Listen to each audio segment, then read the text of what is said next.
Hey guys, thanks so much for all the support. If you haven't subscribed to the channel yet, please feel free to do so.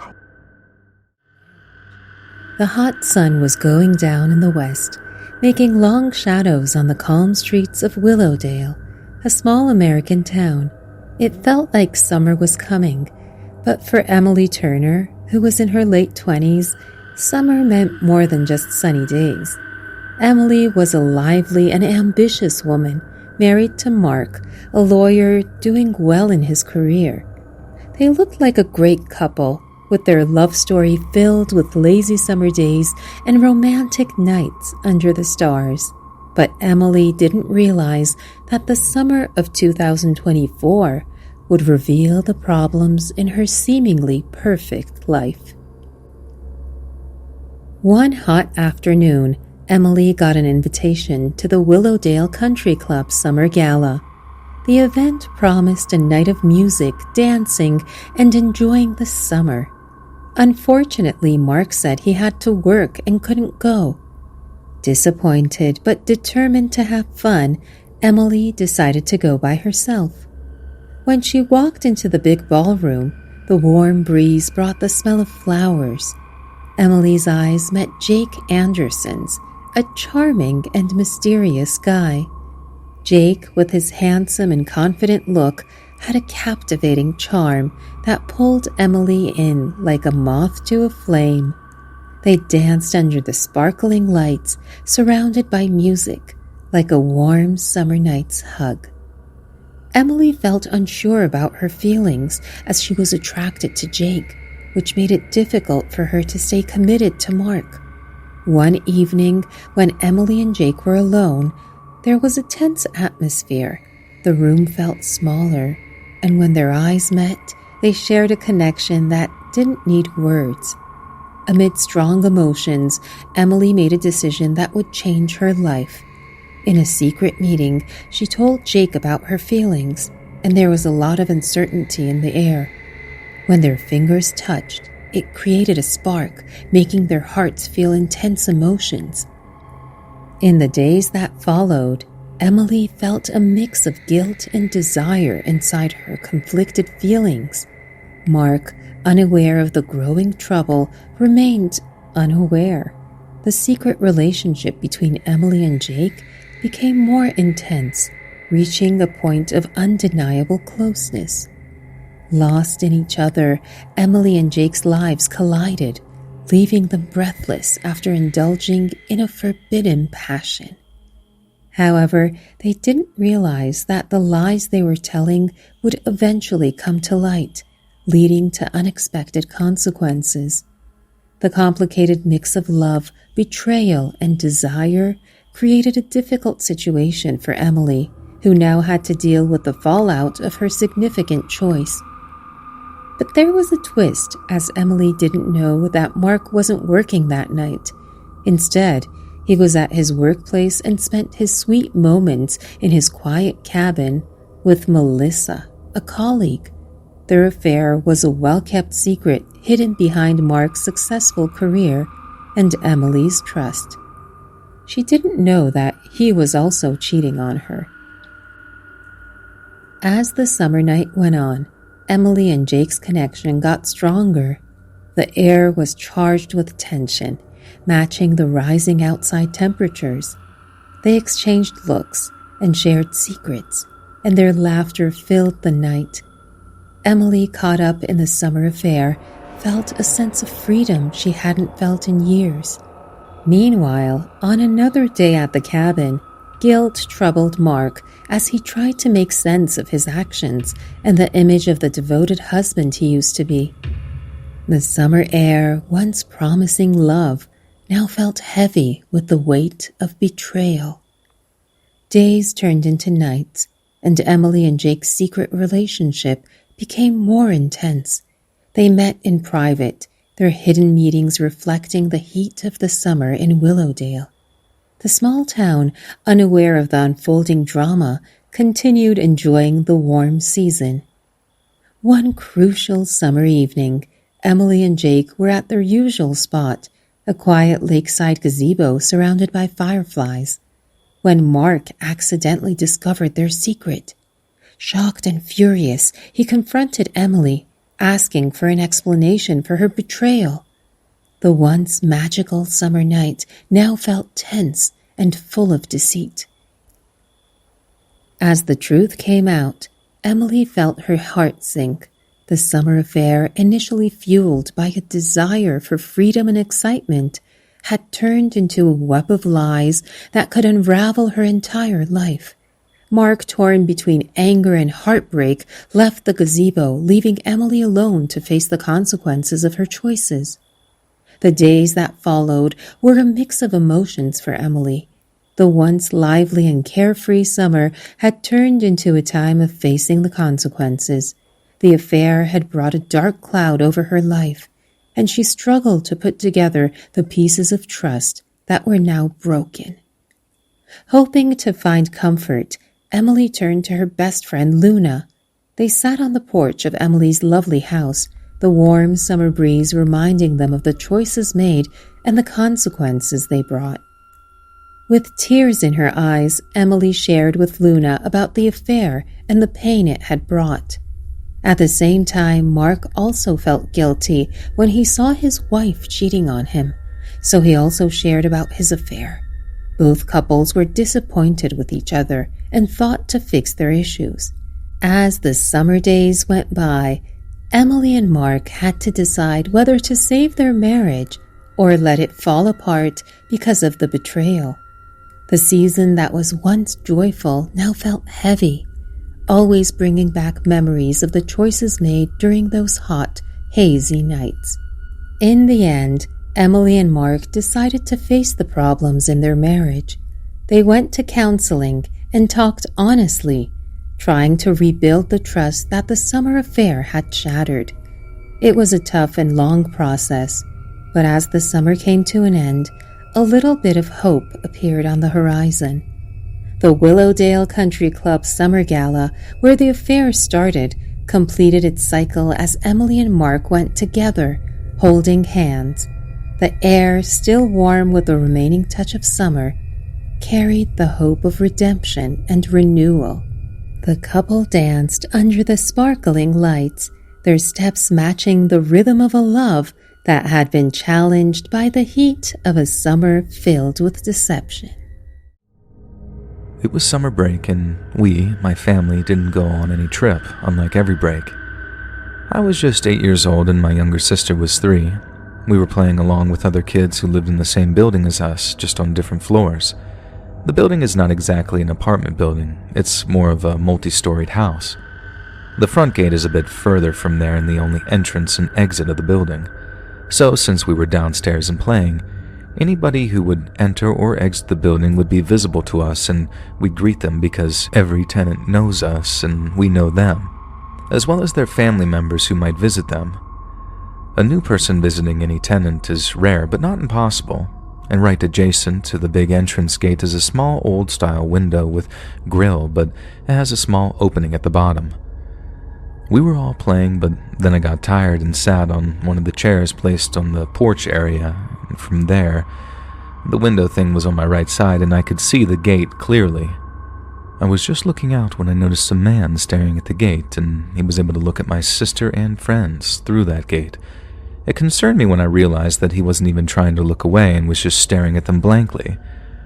I turned around from where I was sitting to signal my friend to move to the other side, away from his sight, but she didn't understand. Frustrated, I turned back and was about to stand up when my gaze fell on the guy and he was now staring at me. My body froze and I could feel fear creeping up on me. I couldn't move, I don't know why, but I stared back at him and suddenly he started smiling. And when I say smiling, I mean full-on grinning from ear to ear. And that scared the soul out of me, and I mustered some courage, got up and ran towards my friends. I didn't tell them anything and just asked them to go upstairs with me, which thankfully they did without questioning.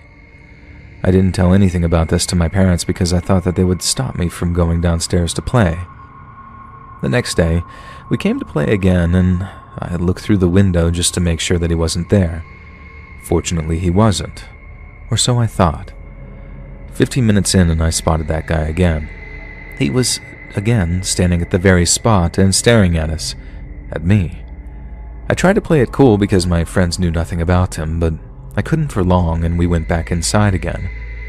From what I remember, this happened for 3 to 4 days, and now my friends started complaining about how I didn't let them play and that they had to come back earlier than they were supposed to. On the 5th day, or 4th, I don't remember correctly, I made up my mind not to pay attention to him and just focus on playing. We were playing cricket that evening and I was batting. I hit the ball hard, causing it to go over the gate, which was a very normal thing, and as per the rule made by us, the one responsible must fetch the ball. My heart started beating because I could see his grin getting wider and creepier. He went towards the ball in the road and picked it up. He then held his hand out, gesturing me to come and take it. I was scared, but I had to go, so I did. As soon as I reached to take the ball from his hand, he bent close to my ear and his words are still ringing clearly in my ears to this day.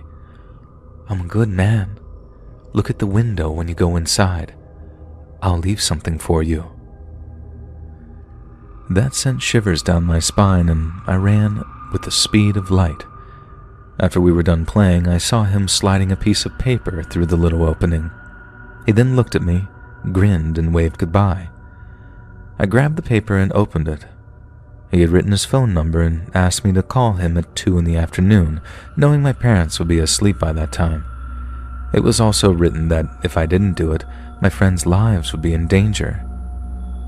As an 8-year-old, I didn't know any better, so I called him using my mother's phone. He picked up and I didn't have the courage to say anything, so I stayed silent, and he said, "You're a good girl, just like me. You should come stay with me. Come outside. I'm waiting to pick you up."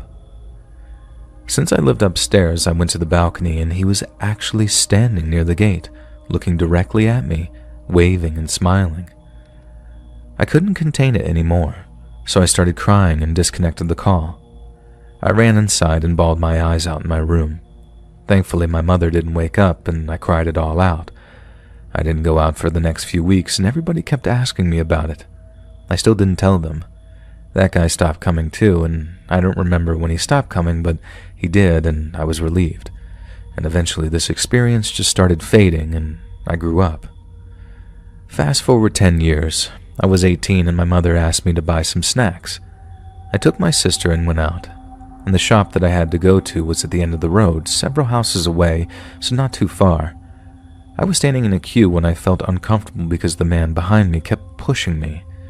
Annoyed, I looked at him only to realize that it was the same man. My face went pale, and I could feel my heart throbbing in my throat.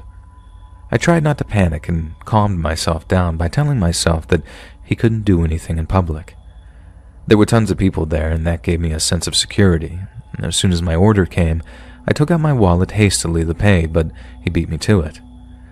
The owner looked at him weirdly and then at me because I was a regular there, and he was seeing this man for the first time. I paid for it anyway, and the owner politely asked him to take his money back. I gave the bag to my sister and asked her to go home and inform our mom about a man following us, and just in case he attacked, I'd have a backing and she would be safe too. Our house is within the vision range of the shop, so I waited for her to get inside. And now it was my turn to go home. As soon as I stepped out, the man followed me and he said something like, "You're a beautiful lady now. We should catch up."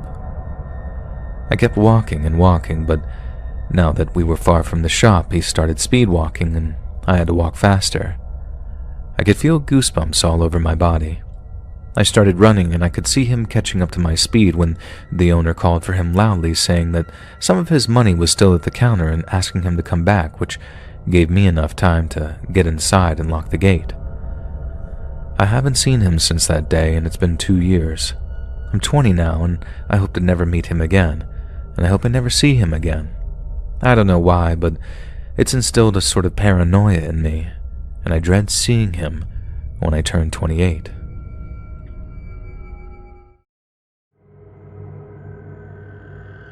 Today was the first day of college, and I was quite excited. Every student looks forward to this day. It truly felt like our world was about to change. Like a responsible student, we were envisioning our future. However, a significant challenge awaited me in my life, something I had never imagined. On the first day of college, while everyone else appeared excited, I felt a bit down. I sat in my seat thinking about something sad that happened the day before. I had to break up with my boyfriend, John. I told him, "Hey, I can't continue this relationship with you. I want to end it." "But how can you do this without any reason?" he asked. His response made me quite angry. He was reacting as if he didn't know anything. That's when I told him, "You cheated on me. I know about your relationship with Clara." Upon hearing this, John started saying, "I just got carried away for a few moments. Can't you forgive my mistake?" I replied, "You cheated on me, and I can never forgive that mistake. Our relationship is over, and it's better if we never meet again." Saying this, I walked away. "You can't leave me so easily," he shouted. "I'll make your life difficult," he continued. After the incident that day, I became busy in my new life. I focused on my college studies, trying to forget the love for which I had only found betrayal. In my new life in college, I made several new friends. Spending time with them gradually made my sadness fade away, and I started feeling happy again. Amidst all this, a friend suggested adding me to their Facebook group, where we talked about college throughout the night. It was the first time I was using a social media platform like Facebook. Using that social media platform for the first time felt like I was entering a new world where you could make new friends. And not only that, you could share your daily life and pictures there. As I started sharing my photos, my followers increased within a few days. People were appreciating my face and my photography skills. Amidst all this, someone messaged me on Facebook, and in that message, there was an opportunity mentioned about becoming a model. I was quite happy to read that text. To be honest, I had always desired to become a model since childhood. So with that thought, I signed the contract for the modeling opportunity.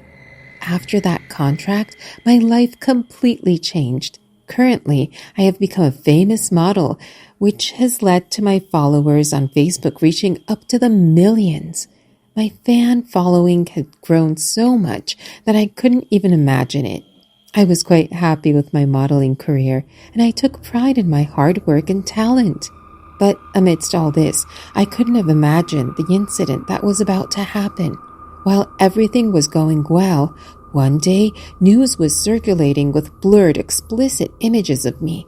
Not only that, on the same day when I checked my Facebook account, I was surprised to see vulgar comments from people. I was puzzled. What had I done to deserve this? One successful model can also do such things. I never thought about it. One follower wrote, "A model can do anything for money.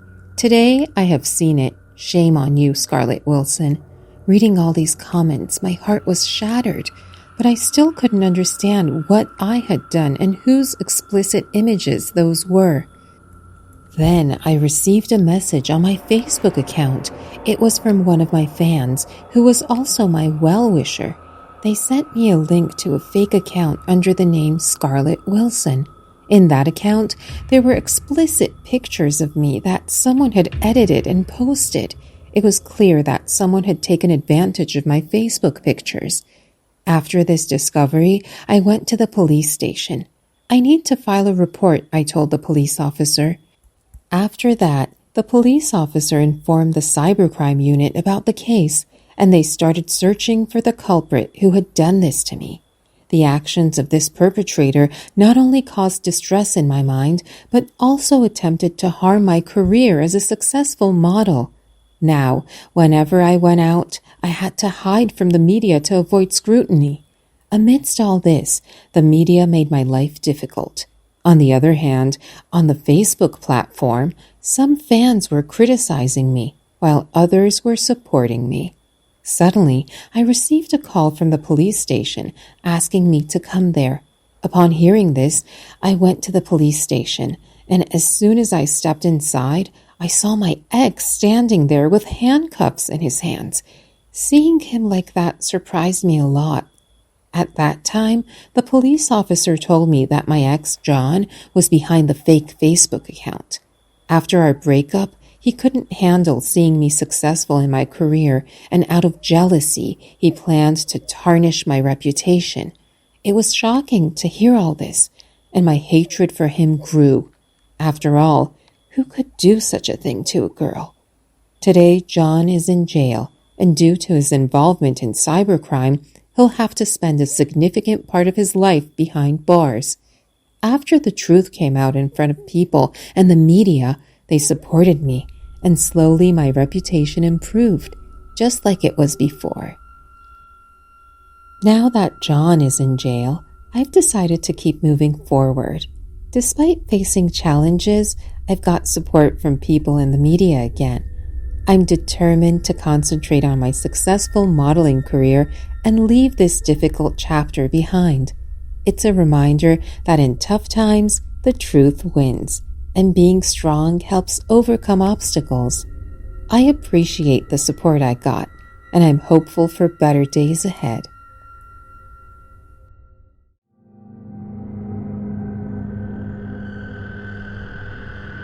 I'll be the first to admit that I used to be a major asshole. I used to make a living as an armed robber. No joke. And I was mostly targeting big chains with cash that was on site. This is sort of a confession. Their employees never gave a crap to really do anything, whereas you rob a mom and pop shop and you tend to get less mom and more pop, pop, pop, if you know what I mean. I'm trying to make light of it, but either way, I robbed places because I was addicted to heroin. I did just about anything and everything I could get my hands on, but my main thing was H, and to get it, I had to roll with some pretty terrible people. It wasn't so bad if I was around my home turf. I knew the right places to go and the right people to talk to. But whenever I was off on business, which tended to be frequent as you don't want to poop where you eat, as they say, I had to attach myself to certain other folks if I wanted to get what I needed. And I mean it, man. I rolled with some very scary dudes back in the day, but none as scary as Tyran and Lash Duor. The one and only time I met one of them was when I was down in Georgia, running drugs for some biker gang down there. The Duors used to make this really killer meth, military-grade shit, but they only ever sold in bulk from this compound that they had out in the sticks, and they only ever met you in this one place, away from their cookhouse so no one could find it. It was hard to get a hold of them, even harder to put an order in for a shipment, as they usually sold everything to this group of guys down in Florida to keep their profile low. But this one time, I get told to drive out to that drop site and wait until either Tyran or Lash showed up with the shipment. And so, I drive out to the place, wait there a while, and then this big shirtless dude comes walking out of the woods carrying a backpack. The dude is covered in tattoos with what looked like a really bad hair dye job, but what I later learned was the fumes from him cooking so much bleaching his hair. Anyway, he walks up, looking like I'm something that he found on his shoe, and we make the exchange before he starts asking about people that I'd never even heard of. And the dude was completely whacked out on something, because he kept, staring at me in confusion whenever I'd say, "Dude, I don't know who you're talking about here, sorry." He seemed mad at first, like I was lying to him or something, but then, on his last name, he just started laughing as if to be like, "Whatever, dude." And after that, he walked off back into the woods to wherever the hell his compound was, and I drove back to the shop to drop the shipment and collect my payment. A couple of hours later, I'm linking up with a buddy of mine to score some H when I start telling him about the creepy spacey dude that I met out in the woods. The second I get to telling him about this guy's tattoos, he starts asking if I knew the guy's name. Then when I told him it was either Tyran or Lash, he starts making faces as if to say, "Hot damn, You just walked into the lion's den and only got out again by the grace of God. And my buddy then goes about telling me about everything he knows about the Duor Brothers, and everything he'd heard anyway. So these Duor Brothers lived out there in the woods in some hidden compound that they'd built with their own hands, completely off the grid. It was just a lab cookhouse at first and all the necessary equipment, but I guess they got sick of driving to and from all the time and decided to just live out there full time so they could work whatever they wanted to, day or not, without any interruptions whatsoever. And according to the guy I hooked up afterwards to score some H with, the way the Duor Brothers guaranteed no interruptions was to booby-trap the surrounding area with the kinds of stuff that you only see in Vietnam movies. Spike pits, swing and trigger traps, and they even had tripwire grenades strung up in the trees where only Lash or Tyran could see them. I was told that every so often a deer would trigger one of the traps, and that mostly that's how they got their food. But to keep the people at bay, the Duors had to get a little more creative. The devil traps, I heard them called bird traps too, they look like those little stickmen things from the Blair Witch movie. I don't know how creepy people would find them these days, that movie's 25 years old now, but they sure would have worked on anyone who'd seen that movie. I remember listening to all that and thinking, sure, they sound dangerous, but at least they just want to be left alone. Well, the Duor Brothers did want to be left alone, but only during working hours. The trouble was, they weren't exactly the men-about-town types. Both had multiple warrants, so they couldn't exactly stroll into town for a few cocktails without cops throwing their butts in jail. So instead of going to the party, the Duors brought the party to them. And they were swimming in cash. Crystal, they sold LSD, so they used to get a whole bunch of girls out there to spend a few days with them whenever they wanted to party. Professionals, you know what I'm saying? They were there to smoke bowls and get paid, but they always got way, way more than they bargained for. No girl ever went twice. They wouldn't. They had to get these new girls in, ignorant ones, or ones who knew that they could spend a few days getting high as a kite, if they could only put up with Tyran and Lash's proclivities, I'll just say. My buddy said that he didn't know exactly what they used to get up to, but that he had heard from one girl that the Duor Brothers liked scaring girls that they had delivered to them. They used to dose them up with a bunch of drugs, and then do all kinds of things to them, try to make them lose their minds. I heard some really weren't ever the same again, and that some of them disappeared afterwards, wanting to get as far away from the Duor Brothers as possible.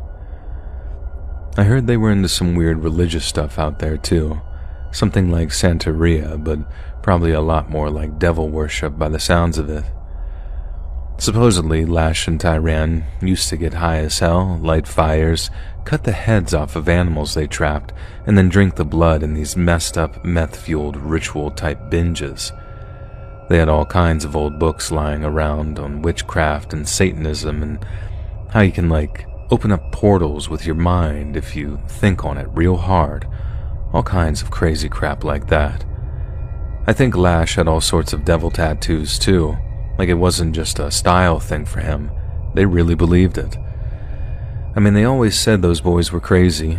And with all the drugs and crystal meth out there, I can believe they smoked themselves onto another friggin' planet. Another time, someone had to go back to their compound for some reason, and after avoiding all the booby traps and all of that, they found Lash Duor had a friend with him. Whoever it was hadn't seen this new friend around before, which was weird because it was usually only people they really trusted that ever saw the compound, and he'd been working with them for a year by then, so that was to be expected. But then, to see this young-looking kid, maybe 19 or 20, sitting there all whacked out looking like he was having a bad trip, that gave our visitor all kinds of bad vibes, especially when he saw how Lash was messing with him. The kid didn't seem like he was having fun at all, and he even got up and tried to get away. Lash just started laughing, tripped the kid up, and then threw him back on their outdoor couch before telling him to stay put. Lash was always messing with people like that. I mean, he loved doing it with hookers, and he'd do it with his friends too. And the only thing was, the kid's face was on the news for weeks afterwards. He went missing and never showed up again. Then there was this one time these two guys tried screwing the Duor Brothers over. Very sly too, slipping them a few fake bills into a stack. Anyway, it didn't slip by them, but instead of going after him and taking what was theirs up front, the Duor Brothers pretended not to notice. They went along with it, really made the guys that they were selling to, making them think that they were idiots. And then one day, the boys invite their business partners over for a few drinks and no one ever sees them again. I heard Tyran still talks about their skulls, like he gets all messed up on whatever they got over there and then just stares at them, laughing sometimes like they're telling him jokes that no one else can hear. After my buddy finishes telling me about the Duor Brothers, I think about every hair on my body was stood up on end, knowing I'd avoided a similar fate to some of the other poor folks that had made it out near their compound. Made me real glad that I only ever had to deal with them that one time, because get on those boys' bad side and I don't think I'd ever gone anywhere near the state of Georgia ever again. There's some real psychos out there in the world, and the less time you spend around them, the better. Back in the mid-2010s, I had some pretty good luck doing odd jobs on Craigslist. They were mostly landscaping jobs that paid decently most of the time, and my full-time gig allowed me a lot of free time, so this was a great way for me to make some side money and also be outside. On a Monday, I answered an ad for a landscaping job on a Friday. I started communicating with a woman, and we eventually exchanged numbers, and the way she was texting seemed almost flirtatious. Her name was Tracy, and after she told me about the job, she continued texting me, asking very probing questions like, "How big are your muscles? I hope you're able to lift all this mulch." And she would accompany all these messages with some smiling emojis. At the time, being a single guy, in my early 20s, I loved the attention. I have to say I'm not the best at picking up the signs though, but I felt like it was obvious at this point that she was flirting with me. I started to roll the dice more with my messages back, and I tried to see how far I could take the conversation without going over the line. It was becoming clear to me that there was no line though. We texted that entire night and continued texting throughout the entire week. It was crazy, I admit that, but the weirdness of the situation was kinda hot for me. But in the middle of the week, the flirting evolved into something much more personal. She started sending me pictures of her posing in the kitchen and doing that duck face. I don't even know if girls still do that, but back then, all the girls did the duck face. We started sharing details about herself, and she told me that she was divorced and now single. She said that she was 37 years old, and I loved the idea of talking to an older woman, just as she admitted that she loved talking to a younger guy. We texted non-stop for days, and we even made a plan for Friday night after the landscaping job. She told me that I could shower at her place, and let's just say that she implied much, much more. I'd never been more excited to do a landscaping job in my life, to be honest. On Friday morning, the day of the job, she texted me and said that she would be at work when I got there, but everything I would need was in the backyard in the shed. After that text, I never got another message from her for the entire day, which was kind of weird. And I'm not kidding when I tell you that I messaged this girl all day, every day since Monday, so not hearing from her was kind of strange. I messaged her a few times just to see how she was doing and see if we were still hanging out after the job, but like I said, no answer.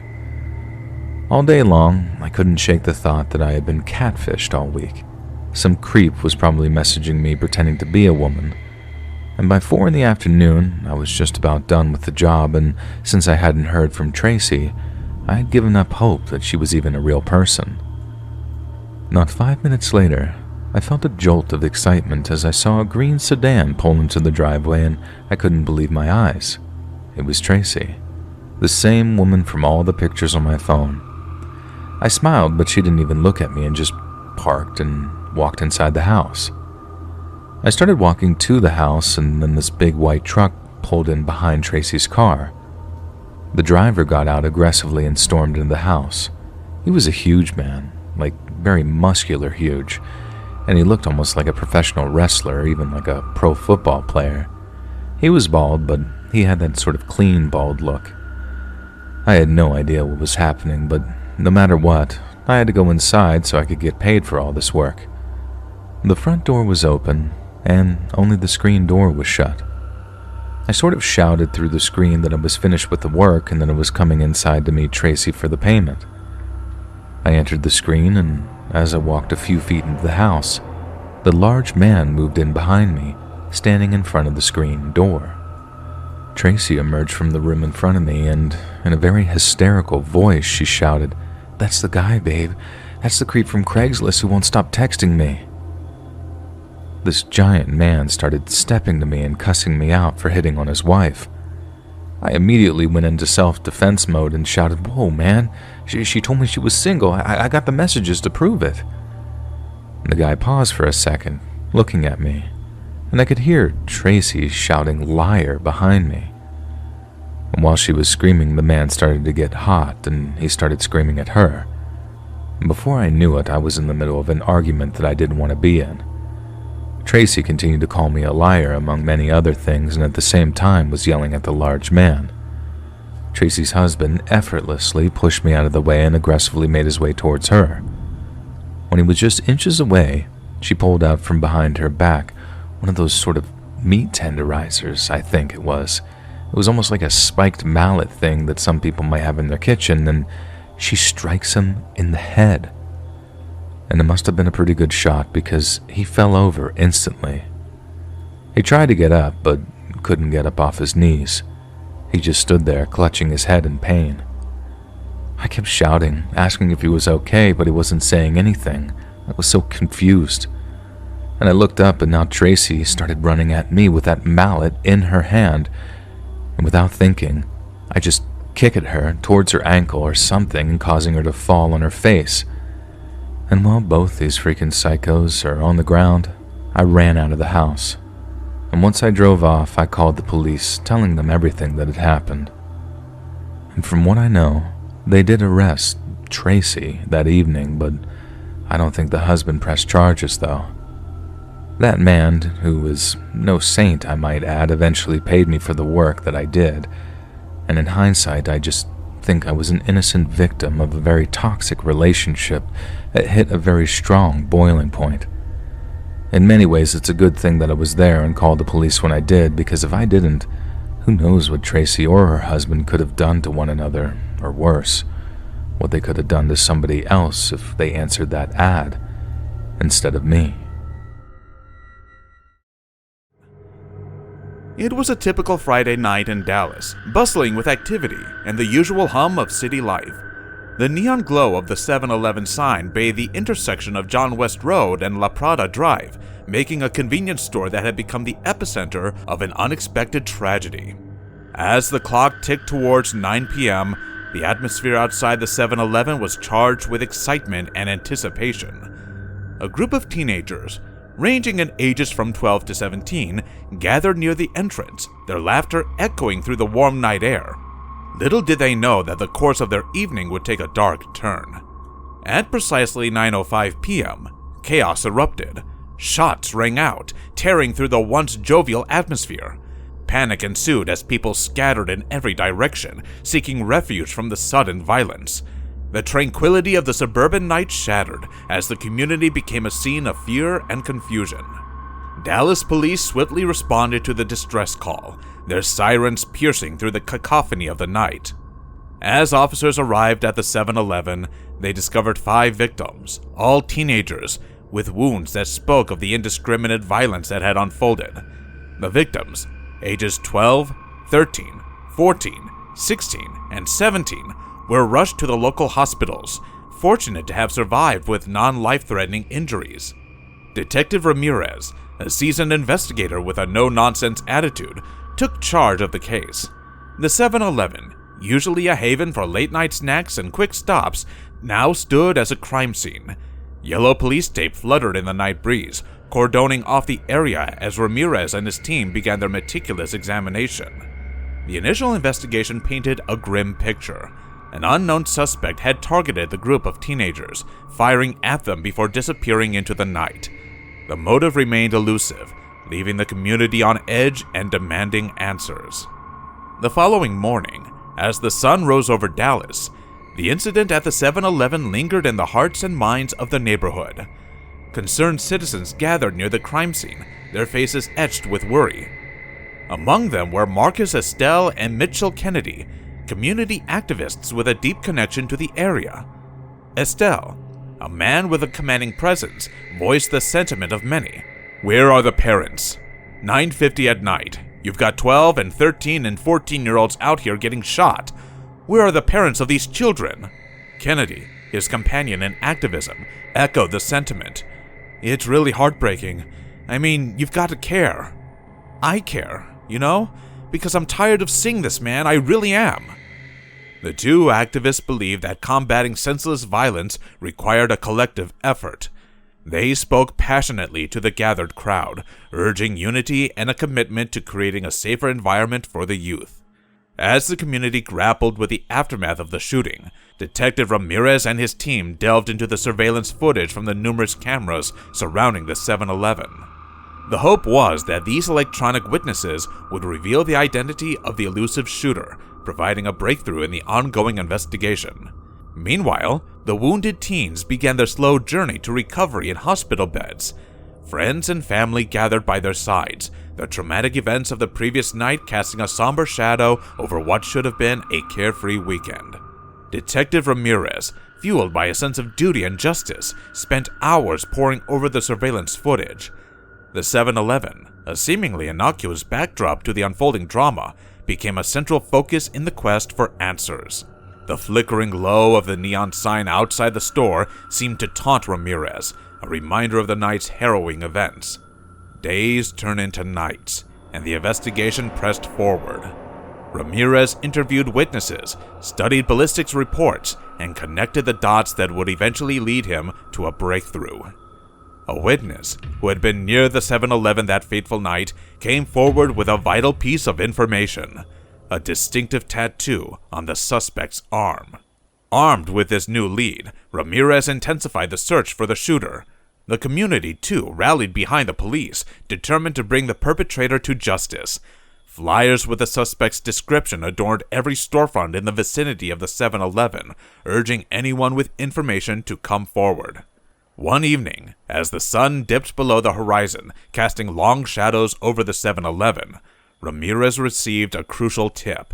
The suspect had been spotted in a nearby neighborhood, seeking refuge with an acquaintance. The race against time intensified as Ramirez and his team closed in on their target. In the dimly lit streets, Ramirez confronted the suspect, whose face betrayed a mix of fear and defiance. The neon glow of the 7-Eleven sign provided an eerie backdrop to the tense standoff between justice and the alleged perpetrator. "You thought you could get away with it, huh?" Ramirez's voice was firm, echoing through the silent night. The suspect, cornered and devoid of escape routes, finally spoke. "I didn't mean to hurt anyone. It was a mistake, just a stupid mistake."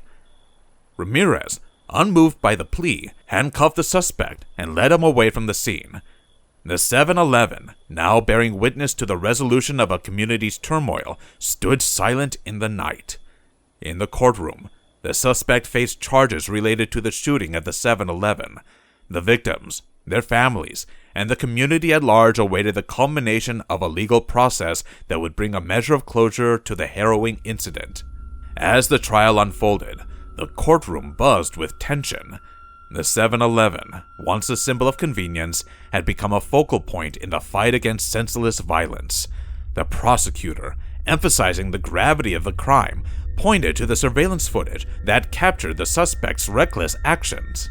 In the midst of the legal proceedings, Marcus Estelle and Mitchell Kennedy continued their activism, advocating for stronger community bonds and parental involvement. Their impassioned pleas echoed through the courtroom, urging everyone to learn from the tragic events that unfolded near the store. The judge, presiding over the case, delivered a verdict that reflected the severity of the crime. The suspect, found guilty on multiple charges, would face the consequences of his actions. The 7-Eleven, now a symbol of resilience and community strength, stood in witness to the justice that had been served. In the aftermath of the trial, the wounded teenagers continued their journey of healing. The community, scarred by the events at the store, began the process of rebuilding and regaining a sense of security. The convenience store, once tainted by tragedy, slowly returned to its role as a familiar landmark in the neighborhood. As the days turned into weeks, the neon glow of the 7-Eleven sign became a symbol of resilience. The community, united in the face of adversity, had weathered the storm. Marcus Estelle and Mitchell Kennedy, satisfied that their efforts had made a difference, continued to work towards fostering a safer environment for the youth. The story of the shooting at the 7-Eleven served as a stark reminder of the challenges communities face in ensuring the safety of their residents.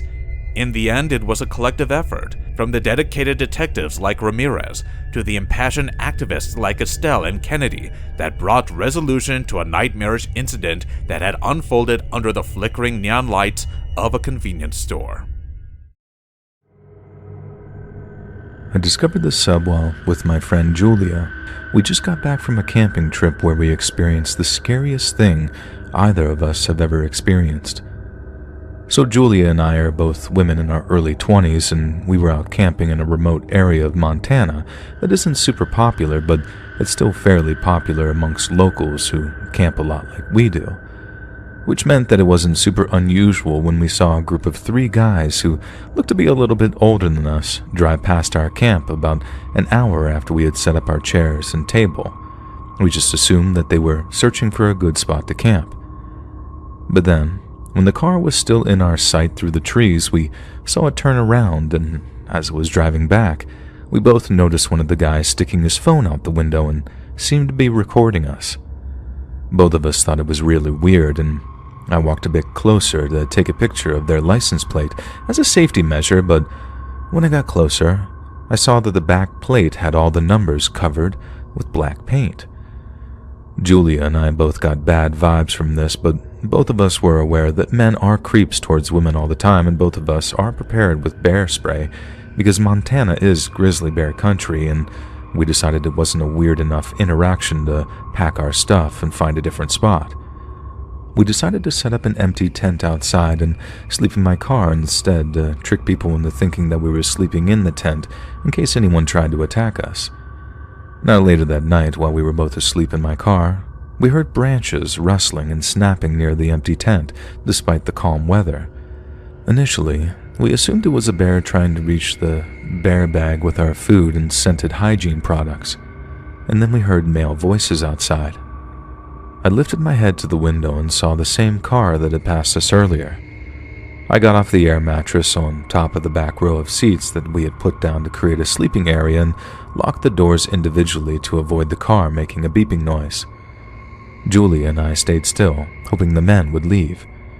We would hear them talking, but it was difficult to make out their words from inside the car. The rustling and snapping of branches continued, leading us to think that they were trying to steal something from the bear bag. However, neither of us wanted to look out the window in case one of them spotted us. Eventually, we heard the car leave, which was a huge relief. However, we were too frightened to leave the car until daylight when other campers would be waking up. When I finally got out, nothing could have prepared me for what I saw. Above our tent, the men had hung a dead deer that had obviously been killed recently, as it was leaking blood all over our tent. The internal organs were ripped out and its limbs were cut off and laid out in a circle around the tent. This was disturbing enough on its own, but hunting permits weren't even being sold at the time, which meant that the deer had been killed illegally. And once we processed what we were seeing, Julia and I freaked out and drove away without taking down our camp. Once we had cell service, Julia called the police and the Forest Service to report what had happened while I drove home. The Forest Service was kind enough to retrieve our belongings, but I don't even want mine back in case there was some weird curse put on them with those weirdos. The police are investigating to impose a fine for killing wild game out of season, but as far as I know, What they did to us isn't technically illegal, just very strange and really creepy. I haven't heard of anything like this before, but if you have, let me know. I'm very curious and also very spooked. I love camping, but after this, I don't know if I can camp for a long time.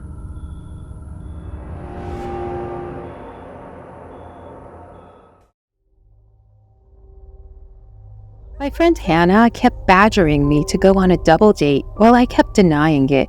Her pleading eyes bore into mine, making it incredibly difficult to say no. However, I remained resolute in my decision that blind dates were not my thing. The thought of spending an entire evening with a stranger trying to feign interest in their life and hobbies seemed disingenuous and uncomfortable. Despite Hannah's best efforts to persuade me, I declined her requests. But when I listened to her proposition, I couldn't help but feel a surge of anticipation. "What if I buy you Taylor Swift's concert ticket?" she asked coyly, her eyes sparkling with mischief. I hesitated momentarily, knowing the tickets had been sold out for quite some time. "You can't. I already checked multiple times. They're completely sold out," I replied, trying to keep my disappointment at bay. But her smile widened, and I couldn't help but feel intrigued. "What if I told you that I know someone who has the ticket but can't make it for some reason?" she teased, twirling a strand of hair around her finger. My heart raced at the thought of finally seeing Taylor Swift live. "Are you serious?" I asked, my excitement barely contained. "You bet, but you'll only get it after the date," she added, her smile beaming. I nodded eagerly, feeling grateful. I've been a Swiftie since I first heard her song You Belong With Me at 11. Since then, I've been dreaming of seeing her, so going on a blind date to get a ticket to one of her concerts seemed like a small price. I thought it should be easy to pretend interested and politely decline any further date, but I was still nervous. I had a compelling reason to steer clear of blind dates due to an unpleasant experience in the past, which left me feeling incredibly uneasy about this one too. However, my adoration for Taylor Swift outweighed my nerves, prompting me to proceed with the plan. I took solace that I wouldn't be alone this time, as Hannah would accompany me, hoping everything would go smoothly and without a hitch. Hannah called me courteously the following morning to remind me about our scheduled date. She cordially requested that I dress up elegantly and not wear a hoodie. It seemed like she had premonitions because I had initially planned on wearing my favorite yellow hoodie along with my cargo pants. However, Hannah loved dressing up, even just for a quick trip to the grocery store. Therefore, I wasn't taken aback when she expressed her concerns about my casual attire. As the date was scheduled for the evening, I spent my day indulging in leisurely activities such as playing games and browsing social media until I received a call from her inquiring about my preparedness. Upon checking the clock, I realized I still had half an hour left, so I hurriedly searched my wardrobe for a suitable outfit. However, since my wardrobe was primarily composed of pants and other casual attire, finding an appropriate dress proved challenging. After exploring various options, my eyes finally rested on a silver dress that Hannah had gifted me on my last birthday. It had been tucked away in my closet ever since. Without further delay, I grabbed the dress and hastened to the bathroom to get dressed. Hannah's eyes met mine as I entered the restaurant, and she let out a chuckle that irritated me even more than the restrictive, uncomfortable dress I wore. I couldn't fathom how she managed to breathe in her outfit. "Why don't you dress like that more often?" she quipped. I rolled my eyes and sat beside her, asking, "So, where are our supposed dates?" "They just went to order something for us," she responded, glancing at a text message on her phone. I also took out my phone, and as I was idly scrolling through Instagram on my phone, the sound of someone clearing their throat caught my attention. I looked up to see hypnotic dark green eyes staring directly into mine. "Hi, I'm Cedric," he said, introducing himself and diverting my attention from his captivating gaze. Taking a seat beside him was another man who introduced himself as Nathan. Hannah leaned in and whispered to me about making conversations with Nathan, making me realize that Cedric was the one who was her crush. Although I was initially uncomfortable, my main objective was to secure the ticket, so I engaged in conversation with my date. Midway through the dinner, Hannah discreetly informed me that she intended to go to Nathan's place, then promptly left me to fend for myself. It was disheartening that she would leave me alone, knowing my apprehension towards unfamiliar individuals. Nevertheless, Nathan remained fixated on his meal, and fortunately, I was not subjected to any discomforting behavior. After a lengthy silence, I mustered the courage to break the ice. "So, you're friends with Cedric?" I inquired. To my surprise, he responded with a curt "no." His answer perplexed me, and I couldn't help but ask, "Then why are you here?" His expression mirrored my confusion as he replied, "I'm a friend of Hannah's. She confided in me that she felt uneasy about this blind date and insisted I come along. Pardon me for asking, but aren't you Cedric's sister?" It suddenly dawned that Hannah had misled me and arranged this meeting under pretenses. Why would she claim I was Cedric's sibling? And more importantly, why would she drag me into this situation if my presence wasn't necessary? Without a second thought, I swiftly punched in her phone number, desperate to get to the bottom of the situation. After what felt like an eternity, she finally picked up on the fifth ring, and my emotions erupted in rage. "What in the world is going on?" I yelled into the receiver. "You better tell me the truth, or else you'll regret it." "I'm sorry, Aurora. I lied to Cedric about hanging out with my friends so that I could get closer to him. He wouldn't have come if I asked him out directly on a date," she explained, her tone apologetic, yet unconvincing. My anger grew at the realization that the sly fox had deceived me. "You," I started to say, but she cut me off by mentioning Cedric's arrival before abruptly ending the call. Frustrated, I tried calling her back, only to find she had turned her phone off. "I'm sorry, Nathan. Hannah deceived both of us, but I should go now," I uttered as I settled the bill with cash and promptly exited the restaurant. I tried calling her several times, but her phone remained turned off. Throughout the night, I was consumed with anger, convinced she had manipulated me and was now shamelessly frolicking with that green-eyed guy. It made me question whether she had even been truthful about the concert ticket. Her phone remained off the next day. The same went for the day after, and just like that, the week passed in a blur. Each time I tried reaching her, her number gave the same response. I couldn't shake off the feeling that something was wrong. My worries were confirmed when I caught a glimpse of the news on the TV and saw something harrowing. They displayed Cedric's photo as a convicted offender responsible for 7 murders, and his last victim was a brunette who wore a slick black dress. With trembling hands, I gazed back at my phone screen, where the operator's voice could be heard simultaneously with the news as she said the number I dialed was switched off. You do this every single time. I'm sick of you. Mom's loud voice was still audible from my parents' room, for they had been fighting for about an hour now. Do you think I feel any different? I swear you're driving me mad, Natalie. Don't be surprised if you end up dead by my hands. Fear overtook me as soon as a loud shattering noise accompanied my father's words. The idea of him carrying out his threat to my mother made me tremble. Over the past week, I witnessed my father's demeanor change drastically. He increasingly became agitated and irritable towards my mother, even over the slightest of matters, resulting in heated and intense arguments. It had become so frightening that I fled outside whenever I heard their fights. I fervently hoped that they would not bicker on my special day. However, their constant bickering persisted despite my wishes, and it seemed like it would carry on even during my birthday party.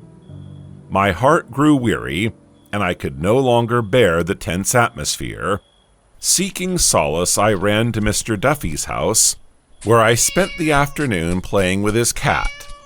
Upon my return home after approximately 2 hours, I found that my mother was absent and my father was doing something in the kitchen.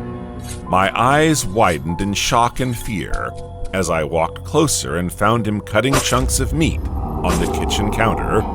A knot started to form in my stomach, making me feel sick, and my heart throbbed as I looked at the knife laced with blood before I ran to the bathroom. Tears flowed through my eyes as I started throwing up, while subconsciously repeating the same sentence in the back of my mind. He killed her. Are you okay, buddy? Did you eat something bad? Dad came to check up on me when he heard me puke my guts out. I couldn't look at him and just shook my head in no. I ran to my room once I stopped throwing up and locked it from inside, unable to think what I was supposed to do in such a situation. All I could think about was, should I call the cops? But what if he did not kill her? And if he did, what if he kills me too?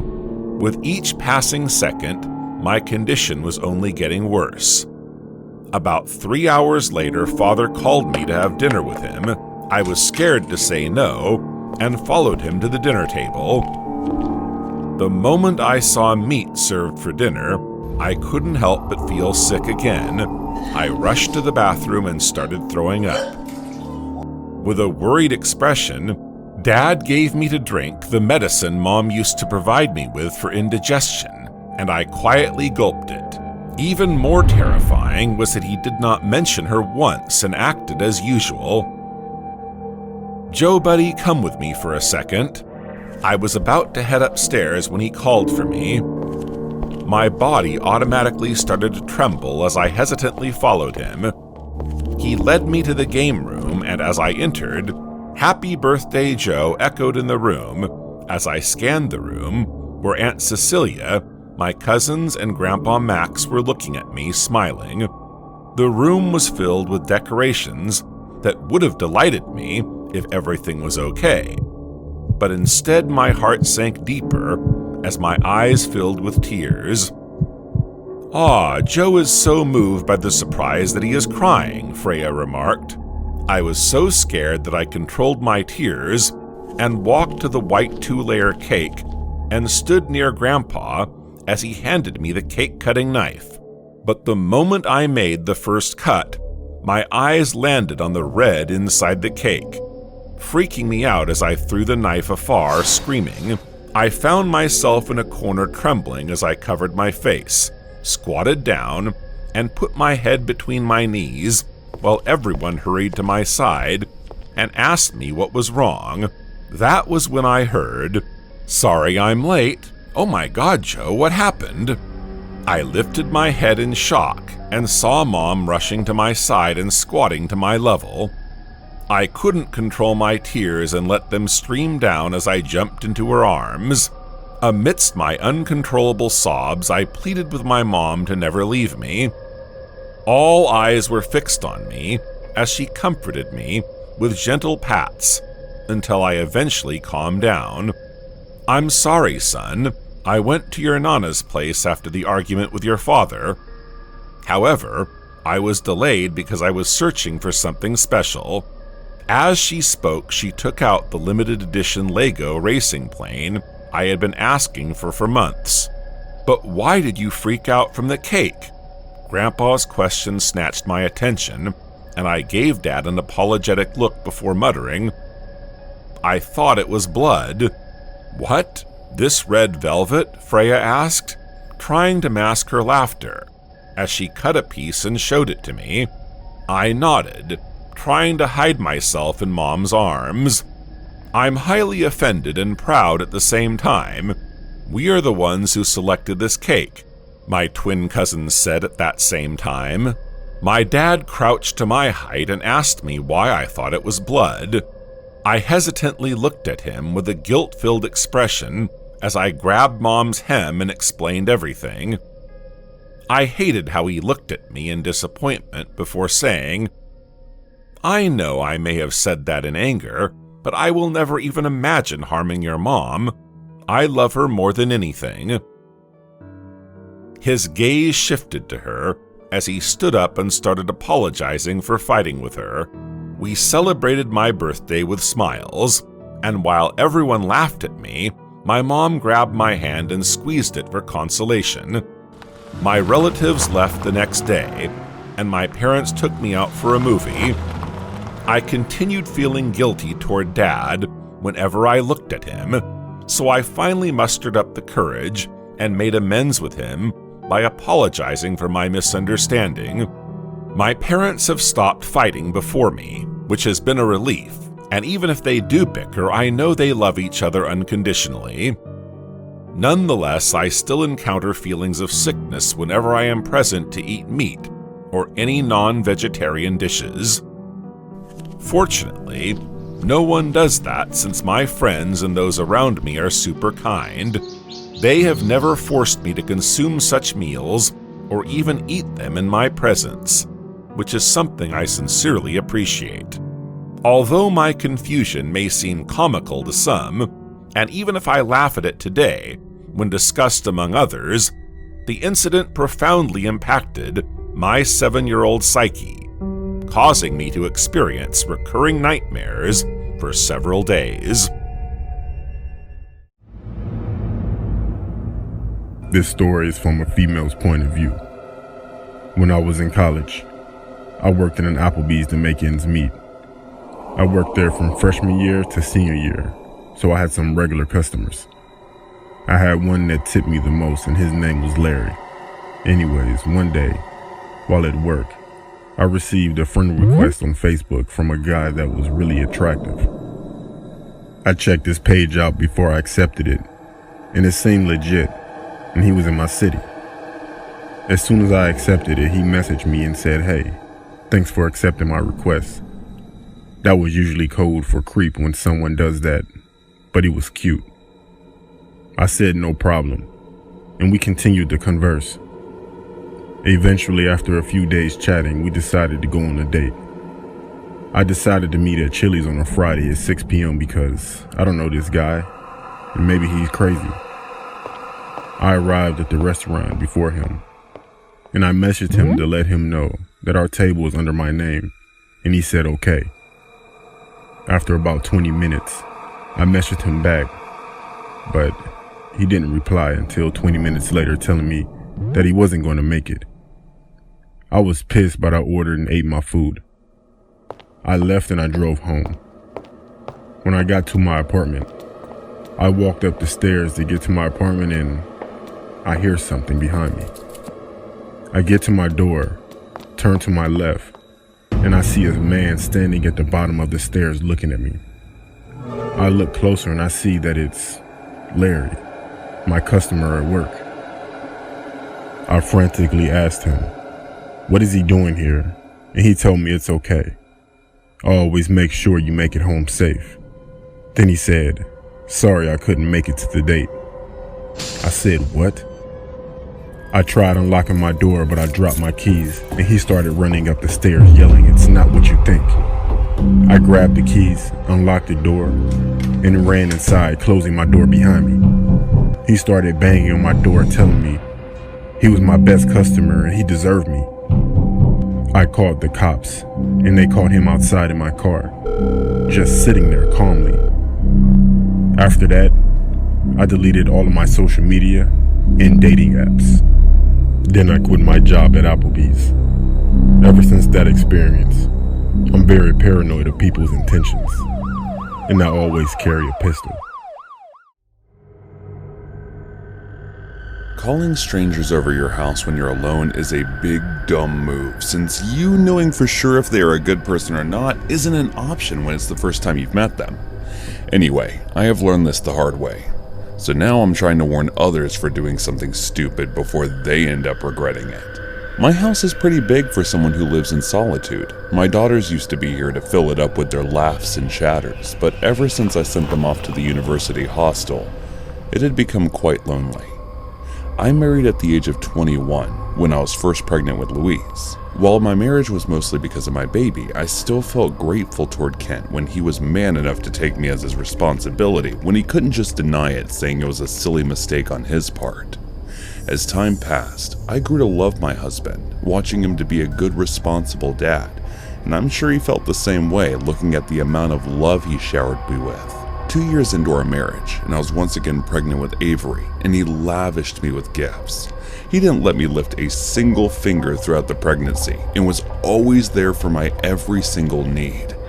Man, oh man, if this man could get any more lovable and charming, I don't know if you'd believe me, but even in that condition, I would get wildly turned on by his simple gestures. Even after the delivery, he didn't change one bit, and not even 2 more years later, the man continued making me feel like the most loved woman on the planet, even as our daughters started to grow older and join school, until one day, he received a great opportunity from one of the biggest companies. It was basically his dream job, but he was hesitating to accept it since he would need to move to a different country to work, and we had built up our lives here. I tried talking to the girls to see if they wanted to move, but they strongly opposed it, and I saw his face drop in sadness. After dinner, as the 2 of us were in the kitchen doing dishes together, I turned to him, grabbed his hand, and said, "You should go." He looked at me in confusion, trying to figure out if I wanted him out of the kitchen or something. "You need to move to Mexico for the job, right?" The moment I said that, his eyes lit up for a few seconds. "I cannot leave you and the kids behind all alone." He turned back to put the dishes in the washer as we were done cleaning them by hand. "We won't have to be alone. I'll take care of the kids. Besides, I won't let you spend a single holiday there." I turned him toward me and hugged him. "I won't. I promise to be at home at every single one of them." I could feel him smile while dropping tears as he hugged me back. The man has almost sacrificed his life to make me and the kids happy through and through, so why couldn't I be the bigger person for once and let him pursue his dream? I was confident that at the end of the day, this man would be back in my arms because we were his home. He accepted the offer and had to move to Mexico within 15 days. Everything went so fast that it felt like a dream, but once he was gone, it felt too real. He kept his promise and never missed coming home on a holiday with trunks full of gifts for girls, and he would always say he missed me to death. Every time we made love felt like the first time, the longing, the craving. It all made it more exciting each time.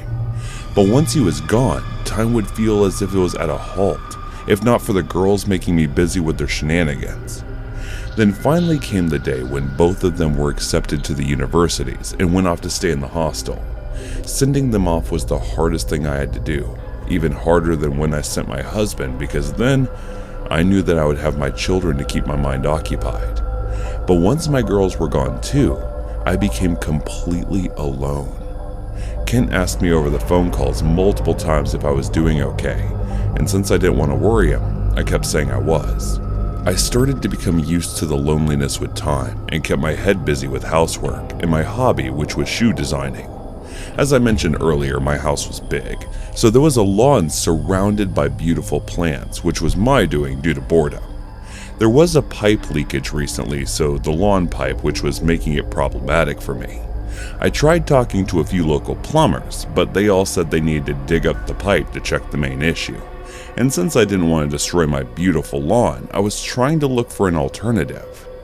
That was when I went on Craigslist and found a contact number of a handyman.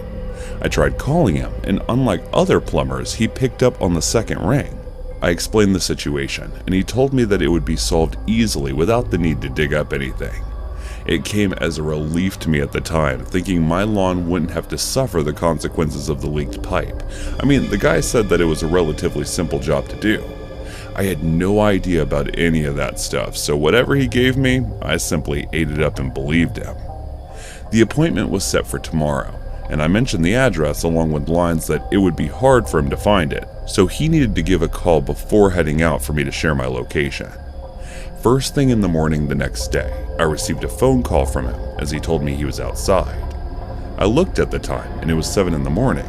Even my birds weren't awake yet, but still, I thought the dude must be completely dedicated to his work. Instead of being shocked and creeped out by the fact that he found my house just with that rough address, I was impressed. I buzzed him in and showed him to the lawn, but instead of taking a look at the leaked pipe, he said he needed to look around other pipes as well to check the actual problem.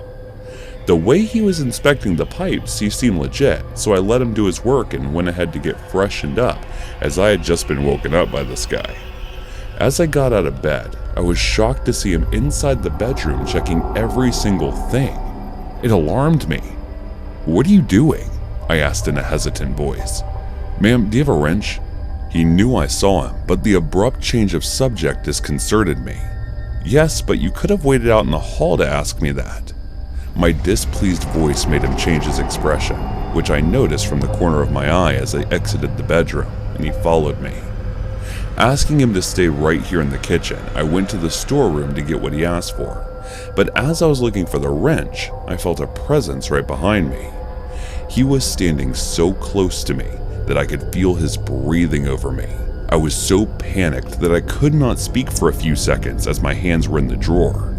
I touched something very metallic and grabbed it immediately, making myself ready to defend in case the creep pulled anything. "Ma'am, did you find the wrench?" he asked in a deep, heavy voice which sent chills down my spine. At this point, I didn't want to give him something he could use to kill me, so I shook my head no. "Can you wait outside while I look?" I asked in a slow, trembling voice as my words barely came out of my mouth. "No, I'll stay here," he replied. At this point, I was too terrified to continue looking, so I pulled whatever I found in the drawer and made a run for it. As I got outside the house, I called my neighbor Mark over right away and told him that the man was weird. He asked him to leave, but the man said he wouldn't leave until he fixed the pipe and gets his payment for that, and despite several threats received by my neighbor, he still fixed the pipe. Mark was there the entire time that handyman did his work, and when I handed him the money, as he was leaving, he kept giving me a creepy stare, but instead of that, he did nothing else. I thanked Mark for his help as he left, and went inside my home, locking every single door behind me. I was too scared to not tell Ken about everything, even though I didn't want to make him worry. He suggested that I don't call anyone inside any longer, and that if there's anything that needs repair, he would do it because he'd be coming back for a long vacation. I was finally able to sleep after hearing his reassuring words. Nothing out of the ordinary happened after that, nor did I ever see that man, or heard from him, which is a relief, but I still sometimes wonder what would have happened if Mark didn't come. Was there an ulterior motive he was hiding, or was he just that creepy? Even if he had no intention of harming me, there were too many red flags for me to ignore.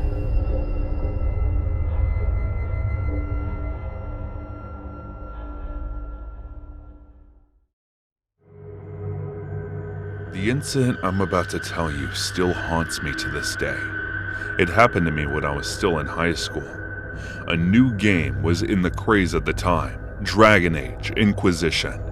It was a 4-player life simulation game. In that game, the player had to take on the role of one of the 4 Inquisition. They were dispatched to eliminate either a cohort of Venatori, a battalion of Red Templars, a swarm of Darkspawn, a pack of demons, or a Katam and Kanari that had taken control of an area. Every location had 5 zones, and once the players completed the first 4 zones, the agents had to face enemies led by the enemy commander, either Calpurnia, Samson, or Emissary Alpha, an Envy Demon, or Seraph, depending on which faction they are fighting. Once the final wave of enemies was killed, the match ends victoriously. I was obsessed with that game, and often used to go to the nearby gaming cafe to play it. I used to play this game for hours, and after I was finished playing, I used to open my Facebook account and post my progress of it. I often played with different players, but there was one guy with name of Hunter Z309 whom I played most of my games with. We even used to talk using Dialogue Wheel. One day after the game, I logged into Facebook and uploaded my progress post. After that, I clicked the messages of others and went to check notifications. Someone had tagged me in a post, and the person who tagged me was unknown to me. So I checked the post, and there was a picture of me sitting in the cafe playing Dragon Age. The picture was taken 2 days ago. I recognized the outfit from that day. I looked around. Everyone was busy on their own. Surprisingly, he was in my friends list, and I had no idea when I added him. I did not think much of it at the time, but slowly it started to increase. I was tagged in more pictures of me. I had no idea who it was and when did he take my picture. I messaged him, saying it's rude to take pictures of others and upload it without permission. He instantly replied, "I'm sorry, I'll take it down." And after that, all the posts with my pictures were deleted from his account. I was relieved, but I was still not sure about him taking my pictures again. I messaged him saying not to do this anymore, but I should have been a little more specific about it. The next day, when after playing game, I checked my Facebook. The pictures were sent into my inbox and they were from the same day. I looked around and shouted, "Who is it?" Everyone started looking at me with confusion, so I couldn't recognize who it was. I texted him to stop it, but there was no reply. The pictures kept increasing day by day, so I complained about it to the cafe owner. But even after that, it did not stop. And along with the pictures of me being in the cafe, other pictures that were downloaded from my Facebook and were edited in nude models' bodies started to come. I was extremely worried about it and had no idea what to do.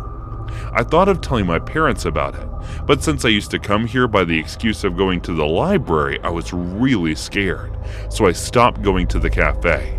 But it still did not stop. He started sending threat messages to me, along with the pictures of new models with my face edited on it. One day, he sent me a picture of a nude model in a weird pose and asked me to send him my picture in that pose. I immediately blocked him and deactivated my Facebook account. I locked myself inside my room and stopped going anywhere. My parents started to worry about me and started to ask questions. I had no courage to tell them about it after lying to them so much. I was depressed. After a few days, one of my friends sent me a picture that was going viral and told me that it was my picture. I checked and it was the same picture with that nude model in that pose, but with my face edited to it. I immediately told her about everything. She said I should tell my parents about it before they find such pictures from somewhere else and report this. I stomped back and forth in my room, arguing subconsciously to myself if I should tell them or not. What if they start to yell? What if they don't even talk to me anymore? What if they kick me out of the house? And what if they don't want me anymore? All what-if questions were roaming around in my mind. Somehow, I managed to gather enough courage to tell them about it and come clean. When we were all having dinner, I approached them, saying, "I need to tell you guys something." Their focus went toward me, and I started to tell them everything. I told them about how I used to go play games and not library and how I ended up with a cyber stalker. I thought that they would be disappointed in me, but that wasn't the case. They looked at me with a concerned look, and my mother spoke. "We know, honey, about you going to the cafe. We let you be because we know you study hard." My parents told me not to worry and they will take care of it. They went there and reported it to the cyber police department. The investigation started and they tracked the source of the post and messages. It turned out to be the cafe owner's son, and he was also the one who used to play with me online. All the posts that were uploaded by him, along with the viral ones, were completely taken down from the internet. I was relieved. But the next day when I went to school, I felt like everyone was staring at me and gossiping about me. Everyone was talking about what happened to me. My friends started to avoid me. But still, somehow I managed to finish my school and started preparing for college. Even to this day, sometimes people recognize me from the viral picture and ask me about it. It has become a habit of mine to ignore such people.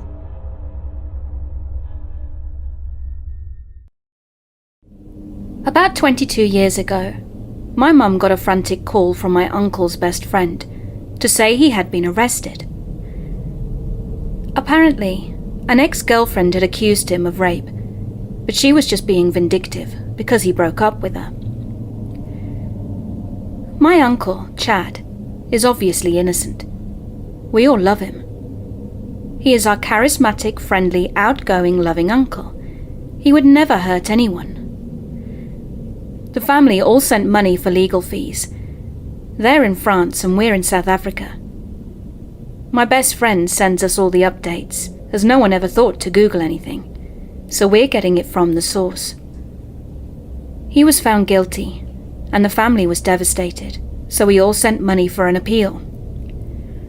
This went on for 2 years, and then we got the call that he had been found innocent and was released. After this, he met Lucy, who was originally from Canada.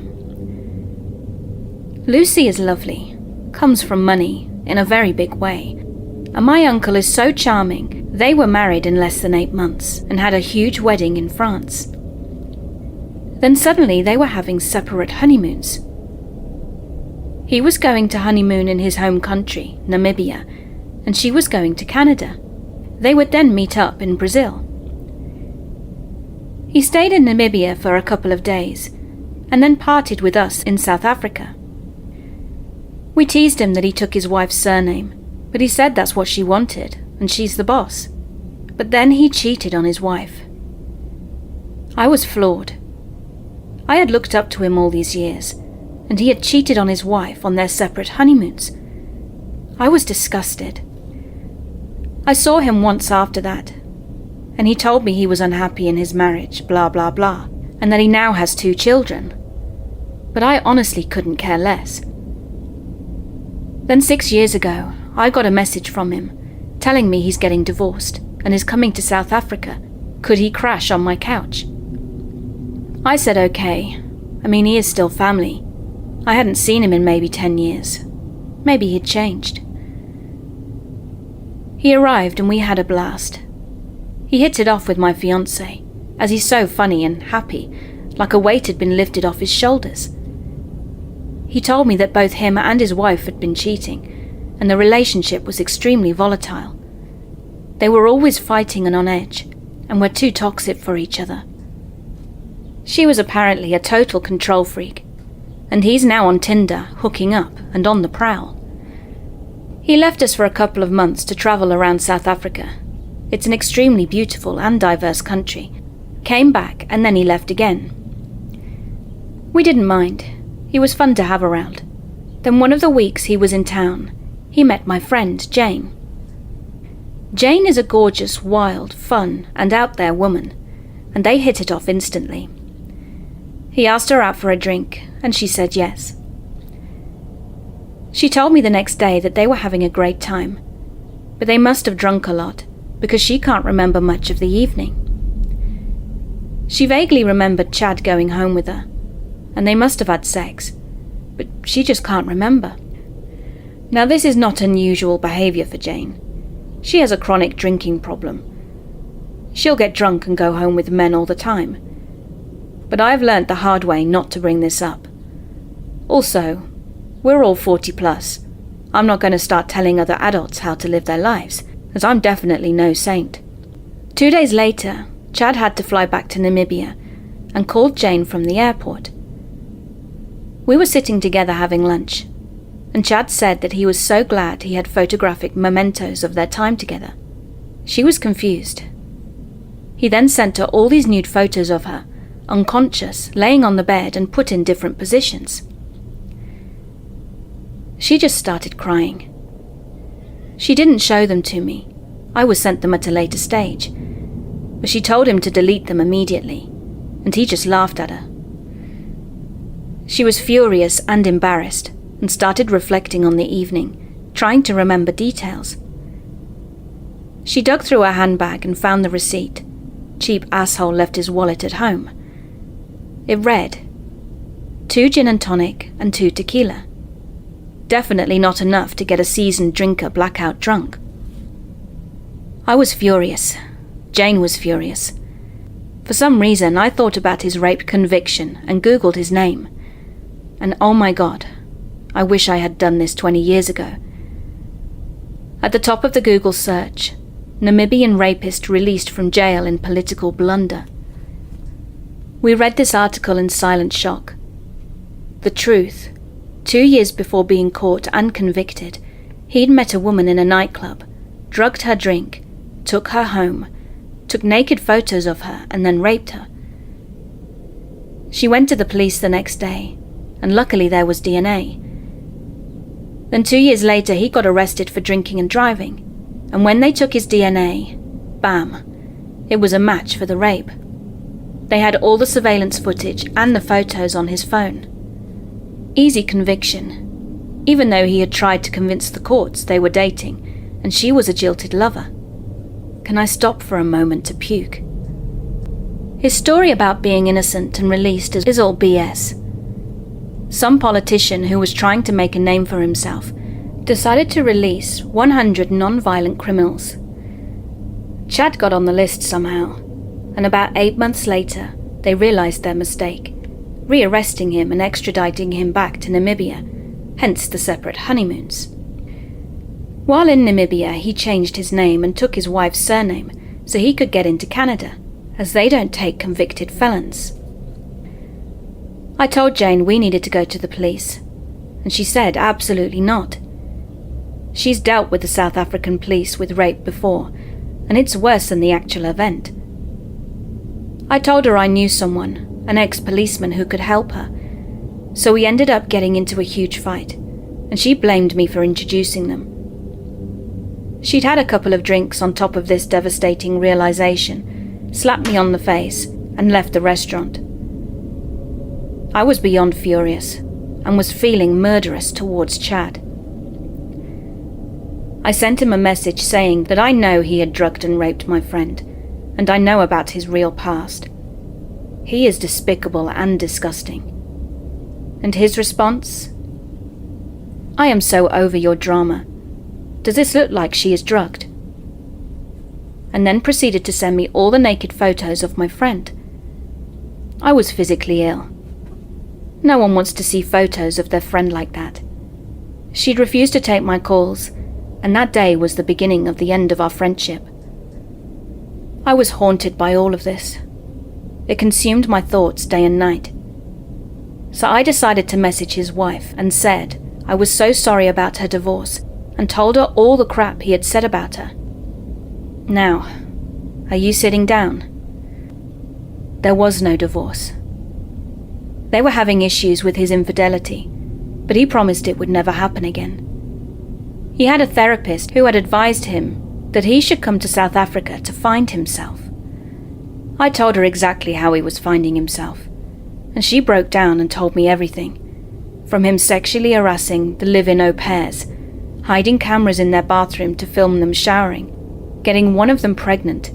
There was a huge court case because he denied it was his and refused to take a DNA test, but the court made him take the test and he is the father. And she sent me all the affidavits, court papers, and reports from the therapists, etc. She also sent me screenshots of their conversations, message upon message of him saying how much he missed her and how this trip will save their marriage. He told her he missed her more and more every day, and all the while was telling us that she was crazy, abusive, controlling and cheating on him with his best friend.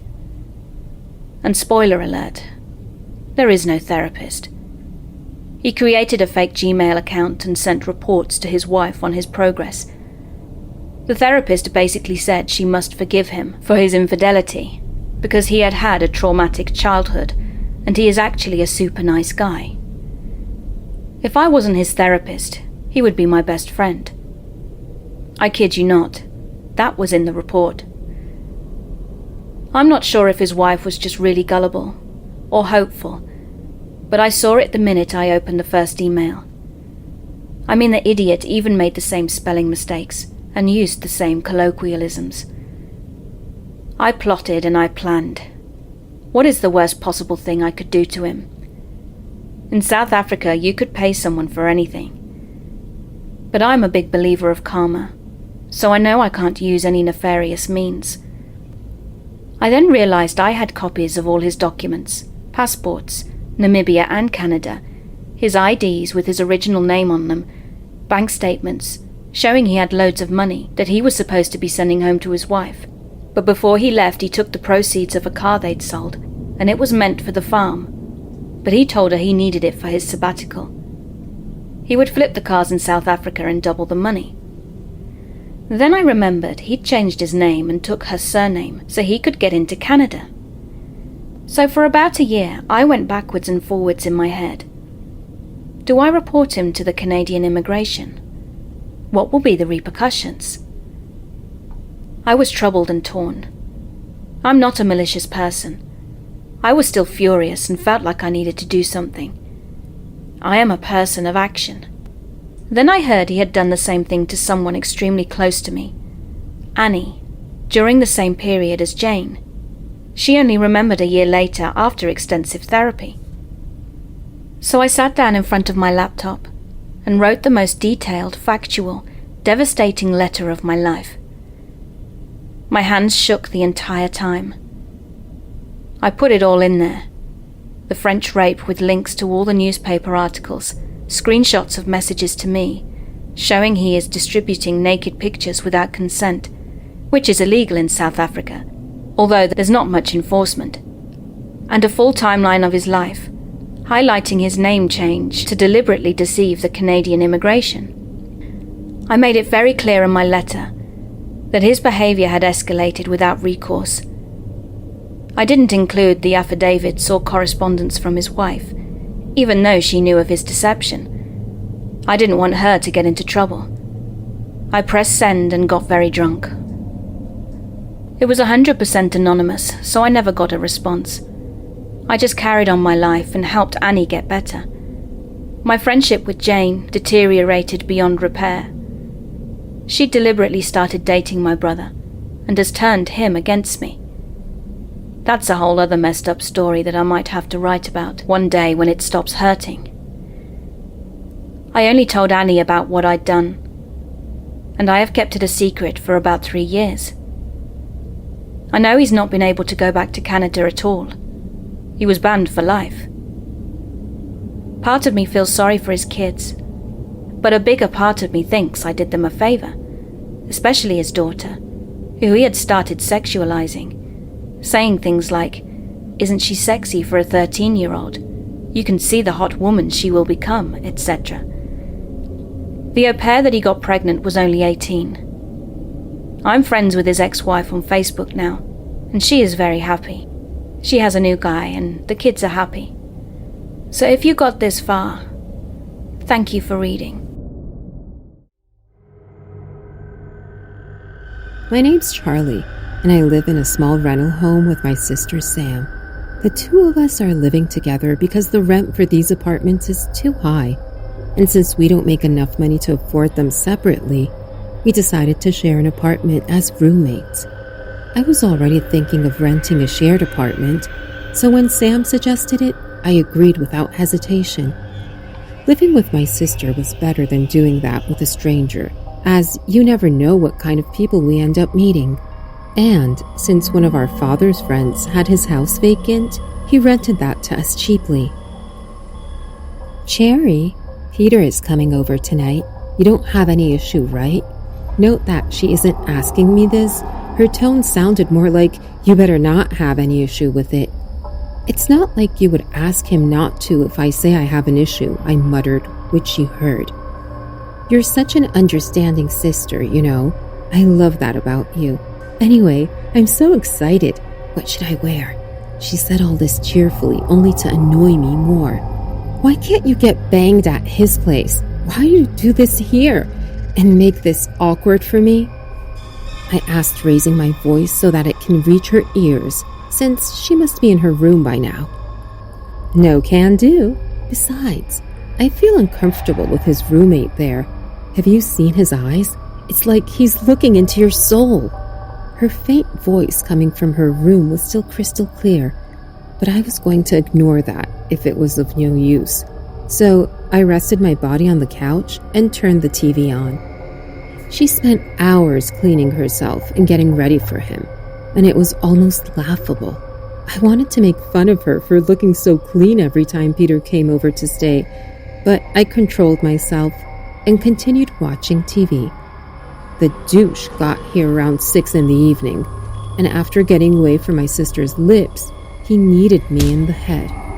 "And how is my cherry doing?" As I got away from his grip, he said in an overly friendly voice, "It's Charlie for you.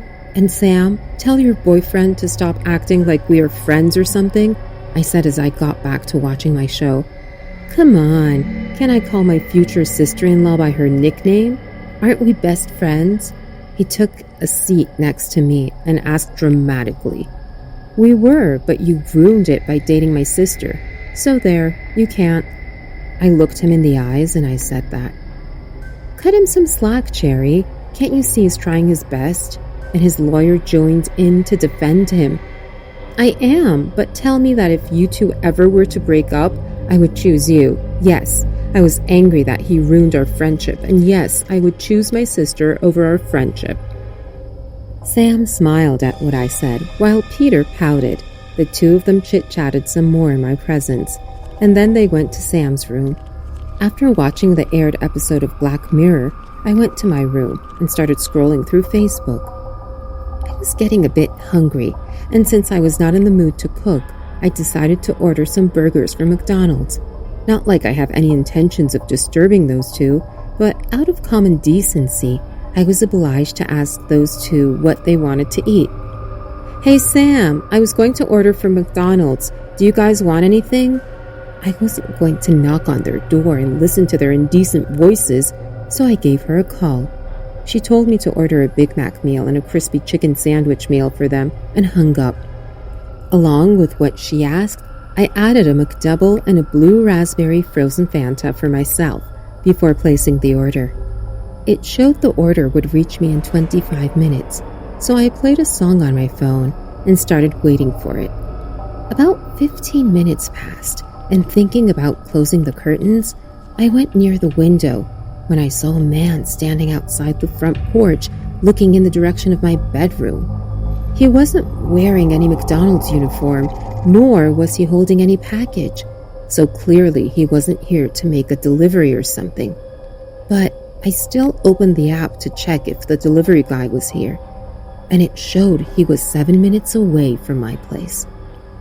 I quickly closed the curtains and went back to my bed in a panicked state. It felt creepy that a weird man would just stand outside someone's house and stare at it. What if he was a murderer or a thief?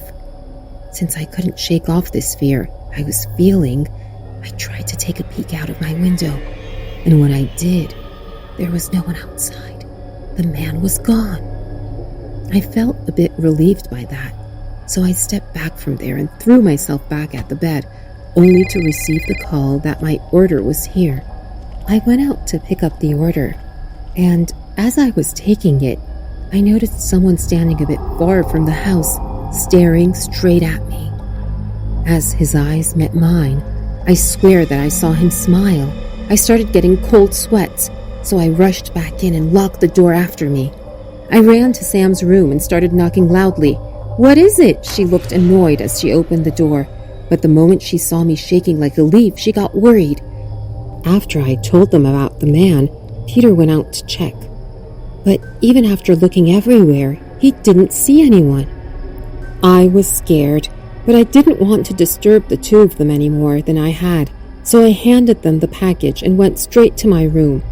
The feeling that if I look outside the window, he would still be there looking at my bedroom window kept me anxious all night. But eventually, I fell asleep. He never showed up again after that, but still, that night remained a horrible memory in my mind, along with some unanswered questions. Who was that man? And what was he doing there? Was he some creep who was doing nothing but staring at someone's house?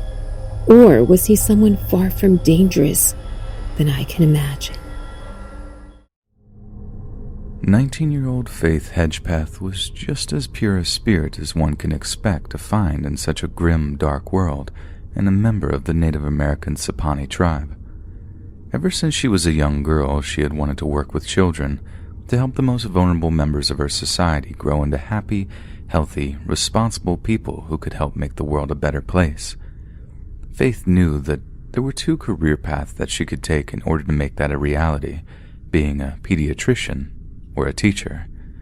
So she enrolled herself at the University of North Carolina at Chapel Hill and was in the third year of her undergraduate studies in the year 2012. During the spring of that year, Faith took a break from her academic studies and took up residence in an off-campus apartment near the borders between Orange and Durham counties. Her roommates in this particular apartment complex were a girl by the name of Karina Rosario, who Faith had been very close friends with since the middle of her freshman year, and Karina's boyfriend, Eric Takoy Jones. Karina and Eric's relationship was a tumultuous one at best, one that had a deep running history of tension, violence, and abuse. In the end, Karina had to move out in order to escape the relationship, with Eric also moving out shortly afterward. However, it seems that Eric was violent and paranoid and attempted to break into the apartment twice after Karina had changed the locks, apparently having convinced himself that the whole thing was a ploy and that Karina had moved back in. But even though this was not the case and Karina had not moved back in, she and Faith continued to spend a great deal of time together, as one might expect from two close friends who had been through so much together. Faith had even driven Karina down to the county courthouse in order to get a restraining order against Eric, who was apparently enraged by the positive influence she had in his ex's life, and had threatened to harm her because of this on more than one occasion. Months later, during September of 2012, when Faith was living back on the college's campus, she attended a sorority rush at Alpha Pi Omega, a traditionally Native American sorority. Given that she had a paper to busy herself with that night, she departed the event just after 7 p.m., heading over to David Library with Karina and making sure to text her dad to let him know her whereabouts. The pair then left the library at around 11:30 that night, heading back to their campus apartment together before walking down to a dance club in downtown Chapel Hill called The Thrill. Security footage from the dance club shows the girls leaving at around 2 in the morning, with a neighbor of the girls reporting that she heard noises coming from their apartments at around 3, leading us to believe that they did in fact make it home safe. But what happened after that is very, very unclear. Records show that someone logged into Faith's Facebook at around 3 a.m., with a text being sent from her phone to her former boyfriend around 40 minutes later. "Hey B, can you come over here please? Rosario needs you more, haha. Please let her know you care." The ex-boyfriend, a boy named Brandon, read the message just after 4 a.m. and replied questioning who sent the message. Karina's phone records show that Karina was trying to call Brandon at around the same time, and when he failed to answer, she attempted to call another boy named Jordan, who arrived at the apartment at around 4:30 in the morning to drive Karina to a friend's place where she stayed overnight. The following morning, Karina returned to the apartment with a friend, expecting to find Faith home alone but in good health. Yet when she walked through the door, the apartment was deathly quiet. She called out to Faith but received no reply, assuming her roommate had gone off to lectures or to the library. But Karina had a bad feeling in her gut. She hadn't heard from Faith all morning, and so just to be certain, she slid open her roommate's bedroom door and peered inside. What she saw next would haunt her for the rest of her life. Karina found Faith's dead body, partially naked and wrapped in a quilt. Neighbors would report hearing an ear-splitting scream around that time before 911 police dispatchers received an urgent call to attend the address in question. When the police arrived to investigate the scene, they found a large amount of blood splatter in the bedroom where Faith's body was located, along with an empty bottle of rum that also had a significant amount of blood on it, indicating that it was the murder weapon. Aside from the blunt force trauma to her head, Faith had all manners of cuts and bruises to other areas of her body, as well as dried blood under her fingernails. These were deemed to be defensive wounds from when she tried and failed to fight off her attacker. Horrifyingly, there was evidence of indecent assault, with a sizable amount of male DNA being found at the scene. After a distraught Karina was interviewed by police in the immediate aftermath of the body's discovery, her abusive ex-boyfriend Eric was considered the #1 suspect in Faith's murder. Police seized his cell phone, finding texts that he had sent to a friend that very same evening that seemed to ask for forgiveness for what he was about to do. He also tweeted out a similar sentiment to his followers, implying he was about to do something terrible. The tweet read, "Dear Lord, forgive me for all my sins and the sins I may commit today. Protect me from the girls who don't deserve me and the ones who wish me dead today." It seems the cops had bagged their man, an abuser whose social media status was tantamount to a confession. But shockingly, when Eric's DNA was compared to that which was found at the scene of the crime, it didn't match. Local police also compared the DNA to many of them who were found to be present at the dance club that Faith and Karina had attended that evening, but again, all samples came back as negative matches. A GoFundMe page was set up, crowdfunding a reward for information that peaked at $39,000, but still no usable leads or information was forthcoming. Interestingly, the 911 call made by Karina after she found the body has some under a considerable amount of scrutiny, with some suggesting that the call didn't come from Karina at all, but actually from the friend who accompanied her to the apartment that day, a girl named Marisol. Not only does the voice on the recording not sound like Karina, but the caller never once mentions Faith by name, only ever referring to the victim as my friend. Whoever made the phone call also lied to the dispatcher, telling them that she touched the body to check if Faith was still breathing, but when the body was analyzed for fingerprints, none matching Karina's or Marisol's came back, almost as if they were afraid to implicate themselves in Faith's murder. Police also recovered a handwritten note from the crime scene, one written in black ink on a piece of paper torn from a fast food takeout joint. The handwriting is scrawled and barely legible, so law enforcement aren't entirely sure if the note says, "I'm not stupid, jealous witch," or "I'm not jealous, stupid witch." The sloppy writing could be the result of two things. Either whoever wrote it was drunk, or they had used their non-dominant hand in order to throw off handwriting analysis who might have been able to use it to identify the killer.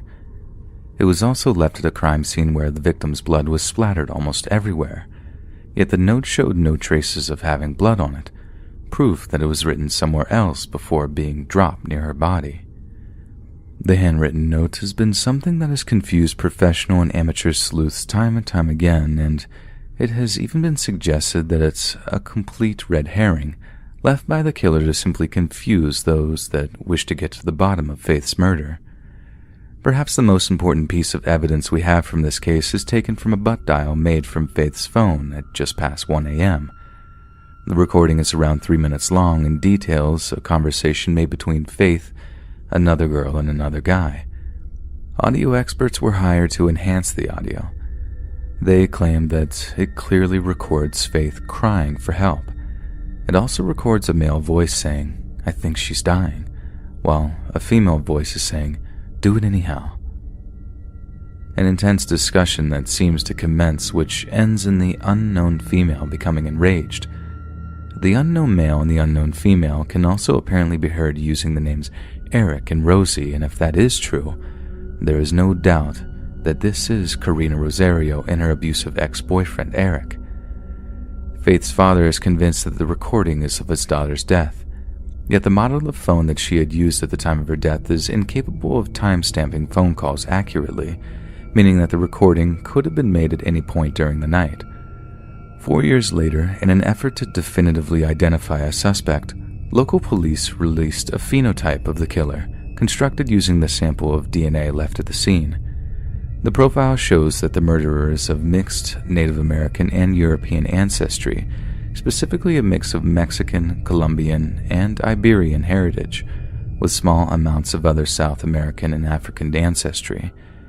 It is very likely that he would have been considered Latino and would have olive or tan skin, black hair, and few freckles. Despite the original pool of suspects numbering in the thousands, police have managed to whittle it down to just 10 potentially guilty parties. As has been previously stated, the obvious suspect, Eric Tacoy Jones, was not a DNA match, but local law enforcement confirmed that the murderer was almost definitely someone that Faith knew, even if he wasn't someone particularly close, a mutual friend or a classmate, for example. It also remains unclear if it was the work of a lone killer or if such a person had an accomplice. Karina Rosario, on the other hand, remains one of the most interesting and intriguing figures in this case. What would possess her to text or call two people so late in the night with such urgency? Why would she leave one of her best friends in the world, one that had been so good to her throughout her rocky relationship, all alone in an apartment that had been the target of repeated break-ins by a psycho ex-boyfriend? And what was going on with that bizarre 911 call she did or perhaps didn't make? As of 2019, Chapel Hill police were still in contact with her, despite the fact that she's attempted to escape the situation by moving out of North Carolina. According to them, Karina is still cooperative and answers all their queries to the best of her abilities. Yet, in the words of local reporter Tom Gasparelli, it's true that the cops still believe that there's more Rosario can tell them, and it sounds to me like Karina has long been in their crosshairs as a key figure who knows much, much more than she says she does. It happened during the summer vacation when I was 11. My parents and I always go to South India for at least 1 month to see the family. Now, during the whole month of June, there is what we call in our little village the Mango Festival, Mangani Festival. And it's a religious festival where divinity statues are exhibited in parades. There is a large alley filled all along with small temporary stands where people can buy a lot of different things like street food, fruits, toys, clothes and more, all at very cheap prices. My mom and I always go to these stores in the evening at around 5 or 6 when it was already dark, because going during the daytime is just too exhausting with the unbearable heat plus the ground. At that time though, the alley is still very bright, lit up by the stores and decorative lights. That day, my mom decided to stop at a shoe flip-flop stand to buy me some. The seller proceeded to show my mom the collections, and when he noticed my present, he just locked his eyes on me. In the beginning, it didn't bother me much. I just thought that I might look like someone he knew. But he kept staring at me the whole time. He was picking his moment to stare at me, and when my mom was looking in my direction, he'd stop and he'd stare back again when she looked away. It was obvious at that point though, and it made me very uncomfortable. Eventually, we had to leave without buying anything, but the seller insisted that we should come tomorrow because he had a new shipment of whatever new collections were arriving. 2 days later, my mom called me to go to the festival stands, but I was reluctant to go this time. I told her I was genuinely tired and didn't want to go. But she yelled at me, saying that I was always lazy and wasting my summer vacation by staying at home all day. So I went with them. Our first shop was the cheap jewelry store. Then my mom made me do something that I always hated, but she did it all the time in order to help me with my shyness. She said, take my purse and go to the shoe stand by yourself and buy a pair that you like. I'll be watching you from here. I refused at first, but she progressively raised her voice. So to avoid being humiliated in front of other kids, I did what she said. When he saw me approaching his stand, he welcomed me with his unsettling smile. He proceeded to show me all his new sandals. And as I was his only customer, he even took the time to put the sandals on me, one by one, asking if they fit well. At that point, I just took whatever shoe quickly to get out of there. And now, it was a time for the checkup. I was and still am stressed to order or talk to a vendor. I used to stutter a lot during the social situations, but this time, it was different. It wasn't only stress, and this gut feeling telling me that this man is strange and that I shouldn't be here with him alone.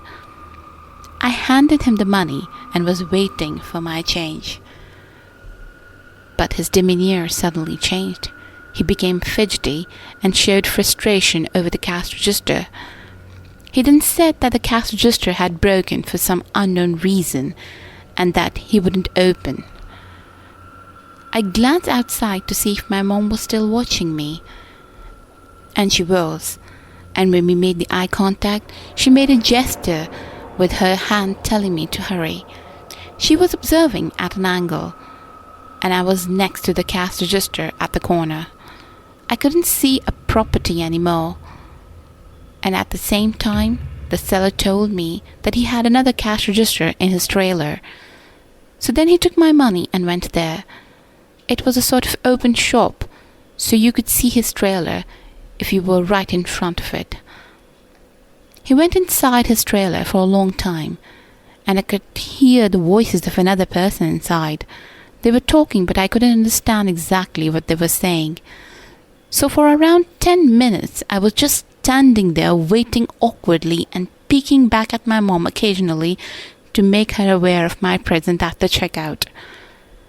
Then another client entered the shop and was looking at the merchandise.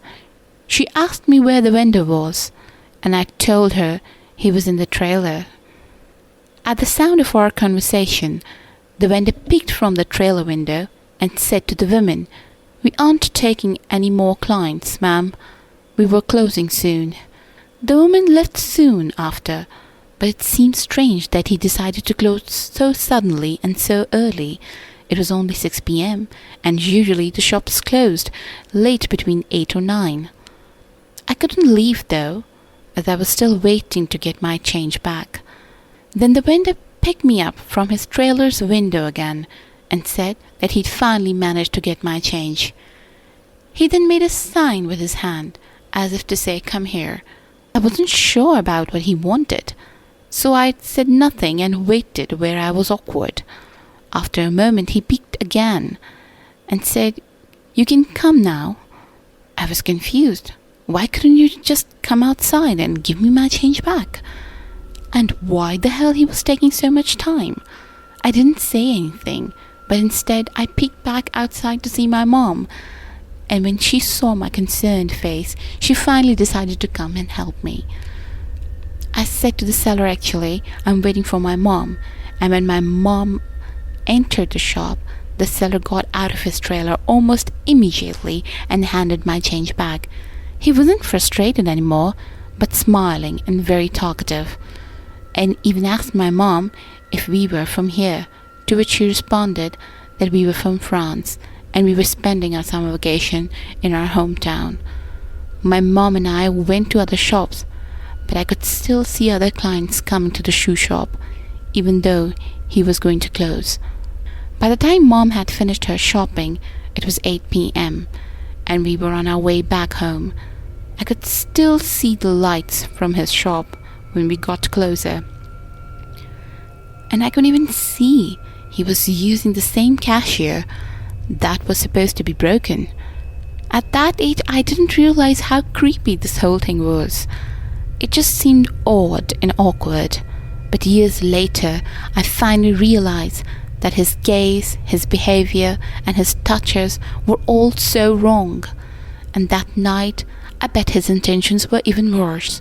Luckily, that night was the last time I ever saw him, and during the festival of the following year, I couldn't find his stand anymore, and his slot was occupied by a street food stand.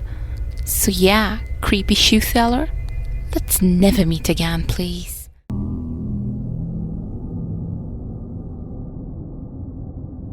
It was October 2020. I'm a 17-year-old girl, but was 16 at the time of this story.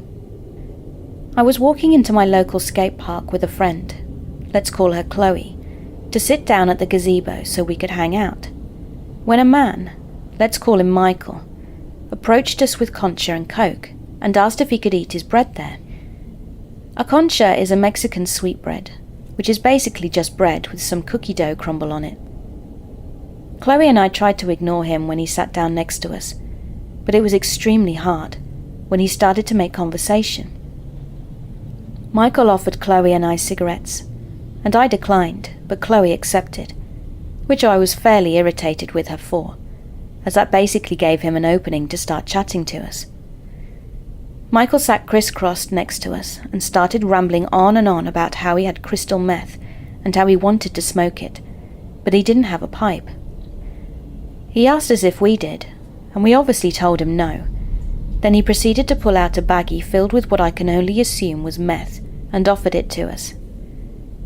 I began to get a bad feeling in my stomach at that point, as we both declined his offer and he put it away, lighting up a cigarette instead. He talked nonsense for the next 30 minutes that Chloe and I were sitting there for, going on about how he was Michael Jackson and we were his Lisas. Lisa 1 and Lisa 2, he called us. He didn't once ask us for our names. He just made them up.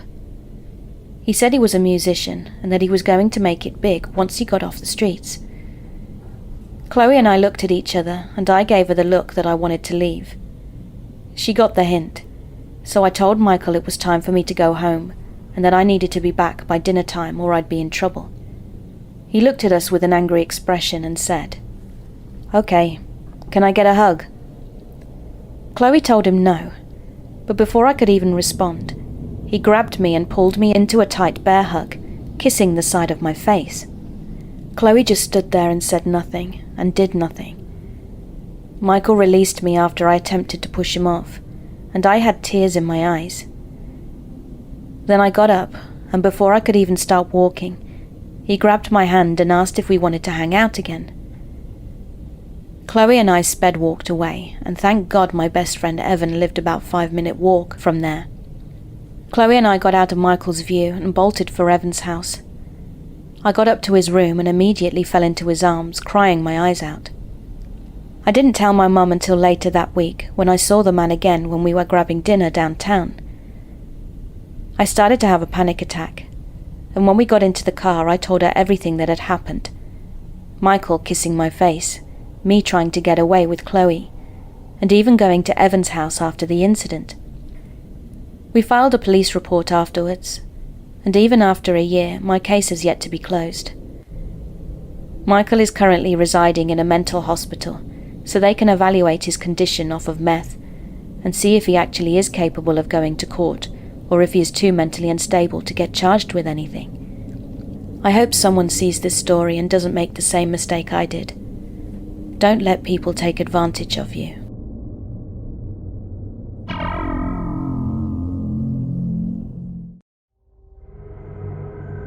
This is a true story that I witnessed at my high school.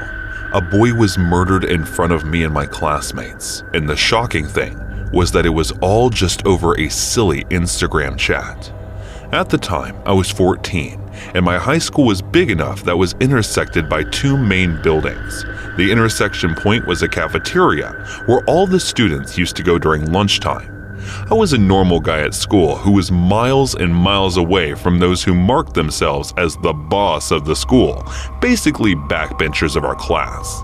It was a normal day, and I was waiting for my friend in the cafeteria as it was lunchtime.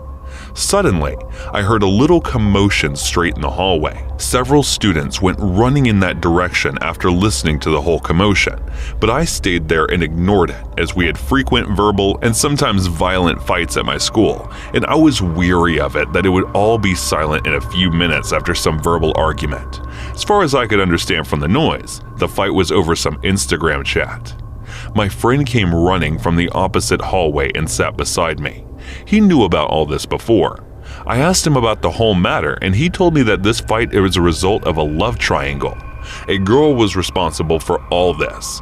The 2 boys were chatting with the same girl on Instagram, and that girl was over smart. She was ditching both of them, and here these fools were beating each other just because of her. Both of them were unaware of the fact that the girl was claiming to be in love with both of them, and here these meatheads were fighting to own her. Till this point, the fight was mostly verbal with some pushes. I could hear both of them shouting and bickering with each other. All of a sudden, the audience became furious and started shouting. All I could hear was a loud scream. Then the crowd quickly dispersed. Some are in this direction, and the rest are in the opposite. There was a lot of screaming and crying, and within a moment, everything was clear. There was no one left in the hall except a single boy who was lying on the floor and screaming in pain. I wondered what could have happened. My friend who was sitting with me stopped someone and asked why everyone started running all of a sudden. At that moment, we came to know that one of the boys who was arguing suddenly pulled out a knife from his pocket and stabbed the other one and again in his chest. We both were shocked to know that what we were assuming to be a verbal argument turned out to be a violent one. We stood up from the chair and ran to see the scene. We saw the boy lying on the floor, and there were stab wounds on his abdomen area, chest, and near the neck area also. Until we reached there were bloodstains all over his body and the walls also. What I believe was the most horrible was the pool of blood around that boy, which covered the floor as well. We both were scared after watching blood all over there. We knew he was losing too much blood and needed instant help, but it was like we were frozen in that particular spot, and no matter how hard we tried, we couldn't move a foot. Fortunately, some teachers came running for his help and called the ambulance, but till now, he was almost non-responsive. Other than the initial screamings, there was no sound coming from him now. He needed urgent treatment, and it seemed like the ambulance was taking an eternity to arrive. After about half an hour, they finally arrived, and the boy was taken for emergency treatment. Afterward, the cop also came. I think someone from the school must have called them. The boy who did all this was hiding on the terrace, but he was held by the cops for juvenile detention. The next day, I got the news from my friend that the boy who was stabbed died. After 2 months, I went to another town far away to attend college and never listened about that case. As I think about that incident now, it was like a nightmare, like being in the theater and watching a movie where the killer went on a rampage and killed someone. For more than 100 years now, both Boy Scouts and Girl Scouts have sat around roaring log fires at night and carried on the rich tradition of telling campfire tales. For the most part, these stories have detailed the murderous exploits of all kinds of boogeymen, monsters, and cryptids. Yet some touch on another oft-told urban legend, that of the deranged psycho killer, the escaped asylum patient, hell-bent on the meaningless slaughter of innocents. However, as terrifying as these stories may be, we still use them for entertainment purely on the premise that they're completely fictional, that the monsters we're so afraid of can't really hurt us. There aren't any real psychopathic killers out there in the woods, are there? But maybe it'd be best to hear the story of the Oklahoma Girl Scout murders before we make any definitive judgment on that. Nestled into Mays County, Oklahoma, Camp Scott used to be one of the Sooner State's premier Girl Scout camps. It's also one of the oldest, with the year 1977 being the 50th anniversary of its founding. Camp Scott also happens to be located on 410 acres of the most beautiful land in the entire country, with the surrounding area comprised of gently sloping hills, Tolkien-esque forests, and a tranquil freshwater creek. Interspersed in the area are a series of platform tent clusters which host any visitors. For those who were never scouts as kids, a platform tent is a large canvas tent pitched semi-permanently on a raised wooden platform, sometimes with a tin roof or tarp on top. It can usually sleep 4 to 6 people and has zippers on both sides of the tent to close the inner flap, with ties to close the outer and side flaps. There is no way to 100% close the tent in a secure way, but it is generally sturdier of an option than tent camping on the ground, and platform tents are somewhere between a cabin and a tent in terms of comfort. Like many Girl Scout camps, the tents at Camp Scott were arranged in small campsites scattered throughout the camp, each with fire pits and related amenities, with each named after a Native American tribe. You could be forgiven for thinking the camp was an outdoor paradise, a serene, wholesome slice of Eden, brimming with innocence, far from the hustle and bustle of the big city. But just a short while before the camp season of 1977, a training session was held in which veteran camp counselors would coach the incoming counselors in training on what would be expected of them. One of these counselors picked up a box of donuts on the way over, finding that a sweet treat made for a great conversation starter among the new arrivals and generally made them feel more welcomed. She shared a few of the donuts among her fellow counselors, but left the remaining donuts back near the counselor campground when she took the new arrivals on a tour of the area. When she returned, the donuts were gone, and in their place was a filthy handwritten note that bore just 3 scrawled words. 3 will die.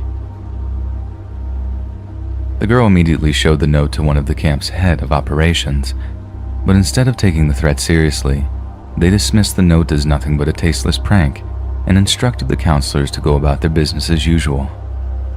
On the first day of camp season, Girl Scouts from all 4 corners of Oklahoma were bussed into Camp Scott to begin the first of many week-long visits. The mood was generally high among the young women, as school had recently finished and that summer break elation was still very much at its peak. But that Sunday, June 12th, was hardly an ideal summer's day. Thick fogs and misty rains had turned the camp into a complete soaked mess. Yet the Girl Scouts' spirits weren't dampened, and they remained positive as they were split into groups and shown to their respective campgrounds. Thankfully, the weather relented enough for the girls to partake in a few camp activities before sundown. But as night fell, the rain resumed with a vengeance, and what had previously been a light smattering of drizzle turned into a full-on downpour. To keep from being soaked, the Girl Scouts rushed back to their platform tents to bed down early, confident that the weather would improve so they could return to their wholesome outdoor fun. The following morning, one of the counselors collected her wash kit and headed over to the camp's shower block. This shower block just so happened to be right at the rear of the camp near a collection of platform tents known as Kiowa, and thanks to the horseshoe arrangement of the platforms, one of them was ever so slightly obscured from view by the shower block itself. So at around 6 a.m. on the 13th of June, this counselor headed down the hillside to the trail which led to the bathhouse. But as she approached, she spotted 3 apparently occupied bags just lying there on the trail, sleeping bags that had been piled up against each other in a disturbingly unnatural way. There was no way there would be Girl Scouts in there. There was no way anyone could sleep like that. No one living, anyway. Because when the young counselor unzipped the sleeping bags to peek at what was inside, the entire camp was awoken by a blood-curdling scream. Inside the sleeping bags were 8-year-old Lori Lee Farmer, 9-year-old Michelle Heather Goose, and 10-year-old Doris Denise Miller. Each had their skulls bashed in by a large blunt object, with at least 2 of them showing signs of heavy strangulation. The camp was immediately evacuated while one of the camp's directors contacted the local police force. Sniffer dogs were brought in to search for clues, and a single unknown fingerprint was taken from one of the girls' flashlights, and a bloody size 9.5 footprint was found in the tent the girls were missing from. Shortly after the camp was closed off as a crime scene, police interviewed a nearby homeowner who reportedly heard something rather heavy on the small road running between the camp and his property at around 3 a.m. on the morning of the 13th. Since all the counselors had solid alibis for the determined times of death, it was deduced that this must have been the killer moving to and from the area. After a large-scale manhunt was launched to flush out the murderer, local and federal law enforcement honed in on a man named Gene Leroy Hart. Hart already had multiple convictions for indecent assault, attempted murder, burglary, and escaping federal custody. And although he lived out near Tulsa at the time of the murders, it turned out that he grew up in a house less than a mile away from Camp Scott. It also turned out that Gene Leroy Hart was of Native American heritage, Cherokee to be exact, so police began to canvass the local charity community in hopes that they could assist them in tracking Hart down. Despite being somewhat distrustful of the visiting police officers, it said that once the local Cherokee learned that Hart was wanted in connection with the murder of 3 little girls, they fell over themselves to aid in the investigation. Eventually, a Cherokee man contacted the police by telephone, informing them of a rumor that Hart was sheltering in the isolated traditional home of a well-known medicine man. And although the place proved difficult to find, police found the tip to be a good one. Hart was arrested there and then, with the medicine man insisting he had no idea Hart was accused of such a heinous crime. According to him, Hart had merely confessed to doing something terrible, although he wouldn't specify exactly what it was. At his trial for the girls' murders, the local sheriff claimed that he was 1000% sure that Hart was the guilty party. Yet despite the man's blind certainty, there was a number of holes in the prosecution's argument that were too significant to discount. The most pertinent being that Hart didn't wear a 9.5 size shoe, meaning it couldn't have been him that stepped in the girl's blood back at Camp Scott. The prosecution argued that a man could easily wear a size too small or too large, and that the defense's argument was a flimsy one. However, when all the evidence was taken into consideration, the jury simply couldn't find Hart guilty beyond all reasonable doubt. Hart had a violent past, that much is clear, but to scapegoat him purely to sate rabid public demands for justice would be hideously unfair. Of course, there was a chance he was guilty. There was plenty of circumstantial evidence, but a man should only be locked in a cage for the rest of his life if the jury are, as the sheriff so clumsily put it, 1000% certain. To their credit, the jury found Hart not guilty of the murders, and he walked away a free man. Yet this freedom was short-lived. After later violating his parole conditions, Hart was sent back to prison to finish his original 308-year prison sentence. You heard that right. The crimes that Hart had previously been convicted of were so utterly atrocious and prolific that a judge had seen fit to sentence him to more than 300 years in a federal penitentiary. He died of a heart attack in the prison exercise yard just 2 years later. But on the advent of DNA testing, police had the means to close the book on the Oklahoma Girl Scout murderers once and for all. When test results came back, police were stunned to discover that the chances of Hart being the girl's killer was almost 1 in 8,000. The victims' families have since demanded that more modern equipment be used in the hopes of getting more accurate readings, but law enforcement have insisted that the chances of an alternate result coming back are slim to none. As for the site of the murders, Camp Scott was never reopened to the public, becoming far too associated with a horrifying unsolved tragedy in which 3 young girls needlessly lost their lives. And without anyone convicted, there was no way anyone was going to send their kids to Camp Scott while the killer still stalked the area.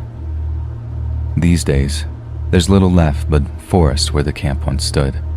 Nothing to remind anyone of the 3 little girls who only ever wanted to have a fun summer at camp, but never returned home. On Friday the 13th, 2018, I went on to hop on of the new shopping site that was still in its beta test phase. This was a very new site, and I was just scrolling through the items that looked rather ordinary like every other shopping site. And then there was a small corner on the right side of the screen that said, "Do not enter." And as I saw that, I was persuaded to open it, even more than now. And as I clicked on it, another warning popped up, and this time it said, "There is no turning back from here." And I began the curious cat clicked on the tab. The more you tell me not to do, the more I will do it. I was taken into another window, and what I saw in front of me was quite alarming. There were the windows of people and children with a price attached to them. There was a list of filters that included ages, weight, physical characteristics, gender, and nationality. It was a hidden site of human traffickers, and them displaying their products that were the humans, in skimpy clothes that were almost like not having any clothes. And as I kept on clicking, I lost my senses with everything I was seeing. And then one thing led to another, and in all that pops up tabs, and everything I clicked on a 35-year-old Italian woman. And all I remember it said was, "Your order has been placed." And immediately a payment of $200 was deducted from my account. And as I did, I was a bit relieved, and was just hoping for it to be a mere virus, and it seemed to be like that. I mean, $200 for a human being is way too less anyways. I cleaned my computer and my drives from all the malware, and went back to sleep, weirded out by the bizarre incident. I woke up the morning, checked out my phone, and saw there was a message saying your order is out for delivery. Now I was just angry, and went back to the site to cancel it, but there was no pop-up this time. I tried contacting the support staff, and they refused to comment on anything, and told me that it is probably a malware, and then they later blocked me from using the site. There was definitely something fishy about it. And then in the afternoon, an Italian woman who knew broken English and was wearing skimpy white bridal pieces of cloth knocked on my door, and all she had with her was a piece of newspaper. I had her sit on the couch, and most of it, I was confused, and then I tried communicating with the woman. She seemed to be drugged a lot. After a while, I fed her, and then took her to the doctor for a checkup. Upon examining, she said she was my wife, and I couldn't do anything but agree. I didn't want to involve the police. I took her back home, and then after a day or two of recovery, I started having conversations with her, and she started telling me the story of how she was lured away because of the job and overseas, and ended up with the traffickers. And then she told me how many women, children, and men are victims of this trade. I told her that we should go to the police, but she told me that police were already involved since she had been living in my very same town for about 10 years in the captivity. And she told me about the involvement of police in the matter, since the police was the one who helped cover the docking at the ports. Now Maria was living with me, and it started becoming the new norm, and I went out for grocery shopping one day, and in the market, I saw the tattoo on a guy's hand, and I recalled I had seen it before, I just didn't know where. I went back and realized I had taken a screenshot the night the weird pop-up came to my screen. It was the same tattoo on one of the hand that was seen in the screen. For the next few days, I tried to figure it all out, and then turns out the mayor was involved, and that just rendered me powerless. Next best thing was getting involved with FBI with all the evidence. Maria now became a part of my life, and there were so many people that still needed to be free. Upon meeting and discussing everything, FBI decided to do a sting, and then later on, I had to order another one. But this time, they told me to order a boy instead of a girl to avoid being suspicious. And 2 FBI agents were always planted in my apartment where me and Maria were busy living like a normal couple. And then it happened. The boy, who was just 7 years old and from Japan, was dropped in front of my door. But the man realized that I was the same guy who also ordered Maria, and as I opened the door to let the boy enter, I saw he was pointing a gun at me. But before he could do, the agents grabbed him, and the boy was scared, grabbing me, and Maria was by my side. The whole trafficking gang was caught, and the mayor was linked and prosecuted. They put me, Maria, and the kid in protective custody, and now we live in the unknown suburban as a family. It is me, my wife Maria, and my Japanese son. A weird combination of family, one would expect. This took place maybe around the age of 13. Let me set the scene. I had my first serious boyfriend, Sam. Sam was a nerdy kind of guy. We had met at church. When he had asked me out, I was over the moon as another girl had been talking to him at the same time. I was flattered that he had chosen me. At the point in time this story takes place, I was having a lot of issues at home. I had attempted to take my life during my relationship and had a lot of issues with self-harm. My relationship with my parents was terrible. Still is. That probably explains why I never told them any of this. Besides my personal problems, I'd say the relationship was running smoothly until Sam came into contact with Allison. I don't recall exactly when or where Sam met Allison. I believe it was at his Air Cadets. It's almost like she just appeared. Whenever Sam and I were going through a rough patch, he would talk to Allison and she would console him. It made me really uncomfortable at the time, being a jealous 13-year-old. Our key communication was over Skype as he lived a good 40 minutes away from me. On average, I saw him twice a week. Once on a Saturday in which I would catch 2 buses to his home. The second being at church on a Sunday. He would often tell me stories about his long conversations with Allison. How she was hilarious, but she didn't like me, although I had never spoken to her myself. I assume this was due to him mainly speaking to her during our childish arguments. I first came into contact with Allison during an argument with Sam. We were bickering about something unimportant and a message popped up on my Skype. It was from Allison. I don't recall what exactly the message said, as this was in 2014, but I tried to gain access to my old Skype to go through the messages, but have not been able to. But I do remember her insulting me repeatedly and saying I didn't deserve Sam, and I should have died in regards to ending my life. I responded harshly, telling her to screw off or something of the sorts. Was it polite? No. I was extremely standoffish at this age. My response seemed to anger her. I was bombarded with call after call. I declined every single one. I reported to Sam what had gone on, and he said he had told her to leave me alone. All was good for a while. This didn't affect me too much. This was semi-normal for me, as high school relationship drama was almost an everyday occurrence at my school. Looking back on it, Sam was almost definitely cheating on me, but I was too naive and in childish love to care. My second incident with Allison was on a summer afternoon. I was relaxing on Sam's bed after an afternoon of messing around. He had gone to complete a chore in the kitchen and had left his computer on. I decided to check my Facebook and went to log in. On the screen was a chat with Allison.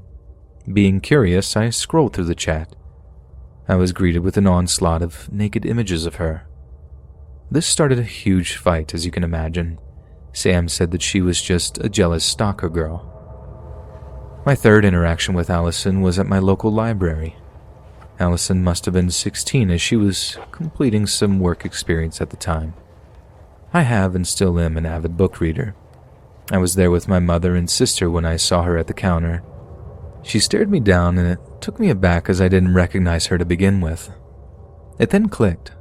I was more annoyed than anything. I didn't pick up a book instead of opting to hang around my sister as she checked some books. Allison's eyes never left me.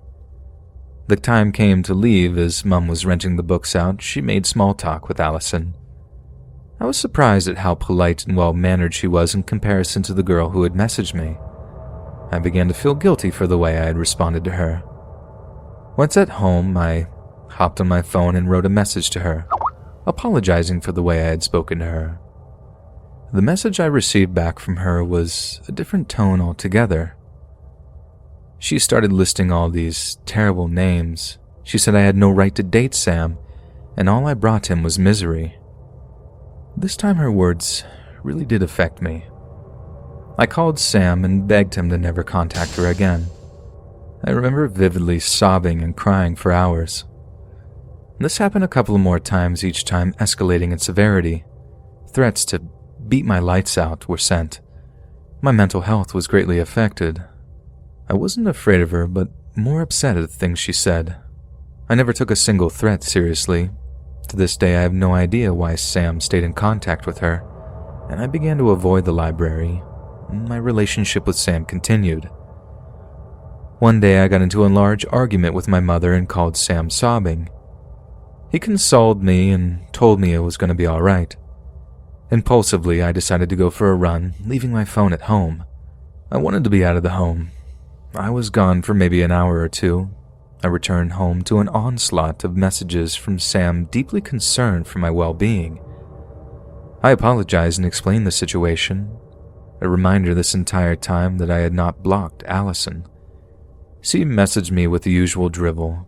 I was so used to her threats at this point it hardly fazed me. The same threat happened again. "I'll beat your lights out." Calling her bluff, I replied, "Well, go on then. You don't even know where I live." She replied with my address, and my heart skipped a beat. All the threats of violence were all too real now. I remember shaking uncontrollably. I sobbed down the phone to Sam. I begged him to block her and never to speak to her again. He continued to speak to her, although I never did. New girls appeared in her place, but none were as invasive as her. We ended the relationship after a year and a bit. In one of the messages I sent to him regarding our breakup, I spoke about Allison and his stalker girls. It's been a long time since then. Sam and I occasionally speak, and I'd say we are on good terms. He's in a band, and I'm studying still. At the time, I didn't realize the severity of her actions. The fact that she had gone onto the computer base at my library and searched for my address didn't pass my mind until many years later. It still sends shivers down my spine. What would she have been actually capable of doing, I'll never know. I truly hope no one finds out. I tried finding her online out of curiosity, to no avail. If she was capable of that amount of calculation at 16 years old, I wonder what she was capable of now. I hope this serves as a word of warning to parents to look out for their kids. I know this story may not be as severe as many on this subreddit, but I thought I'd share this terrifying tale. I used to work at 7-Eleven a few months ago. Around that time, a group of guys and girls used to come into the store to buy alcohol and cigarettes.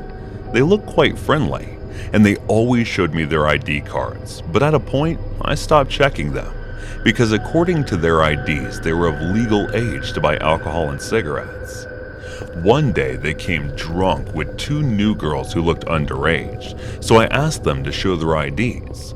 But Claire, who was among the group and also one of the regulars, said, "Oh, come on, Gil, don't you know we girls look a lot younger than our age? Besides, we don't have their ID cards with them right now." She winked at me after saying that, which made me embarrassed. They started to insist that I sell them alcohol and cigarettes because they were also of legal age. Fine, but only this one time, and next time you will be showing me your IDs. Understood? After saying that, I let them buy whatever they wanted and then went back to work. The next evening, I got ready to head out for work. I was happy because my girlfriend was about to come to town the next day and I had decided to take a day off, so I was going to ask my boss about it today. After reaching, I started my work and was humming my favorite song when an officer came and asked me to show him yesterday's CCTV footage. I instantly started to feel bad about it, but I still called my boss and showed the CCTV footage to the officer with his permission. After that, he asked me a few questions about last night, and also the reason why I did not check the IDs of the two girls with that group. I told the officer about everything, including the fact that those bunch of customers were regular and they had shown me their IDs multiple times. He recorded everything that I said and took a copy of the CCTV footage from yesterday. As he was leaving, I asked him about what happened, and that was when he told me that the two girls were bullied by a bunch of guys and girls, and they were reported missing from last night. He left after saying that there are possibilities that I would be called in for questioning if necessary. I started to feel nervous, because if this were to go to the owner's ears that I sold alcohol and cigarettes without checking their proper IDs, I could get fired. As I was thinking this, boss called me to ask about things, and I just told him that two customers who came last night went missing, and did not tell him complete details about how I did not check their IDs because of some possible bullies. Those guys came in again and started to joke around with me, but I refused to sell cigarettes and alcohol to them, and that's when one of the guys started to threaten me. "Do whatever you can, but if anything happens to me, you guys for sure will be arrested for not just killing those two girls," I said while making direct eye contact with him in full confidence, but he started to get nervous. "What are you talking about? Matt dropped them home last night, right, Maddie?" Claire asked him while she and the others looked confused by what I had just said. Did they not know? Or were they pretending? That was when I thought at the moment. "Are you not the guys who bullied them?" I asked them, and they looked at each other with embarrassment. "But that was in the past. We were trying to be friends with them." The girl who always used to stay silent in the group spoke up. Her name was Laura. She looked at everyone to get their agreement, but they all stole their eyes away from her, except for Claire and Matt. "Why were you guys bullying them?" Claire shouted at them in anger while asking, but they all stood silent. "What about you, Matt? Did you drop them home safely last night, or were you also one of these shits who still bullied them?" Laura asked in a furious voice. I just stood there silently, knowing that all of this was getting recorded, but I kept quiet about that. "Well, the thing is, I had to go somewhere urgently, so I booked them a cab," he said while looking away from Laura. "And did you call them to check if they reached safely?" Laura asked while gritting her teeth in frustration.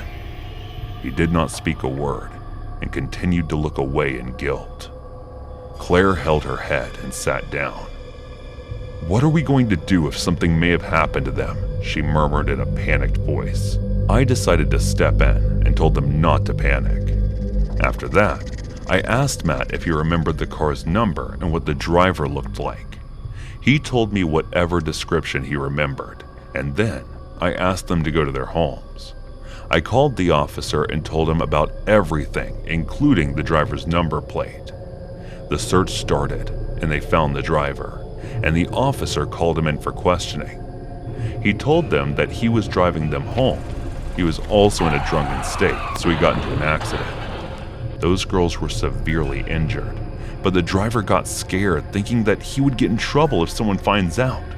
So he took them home and called his friends, who was a doctor, for their treatment.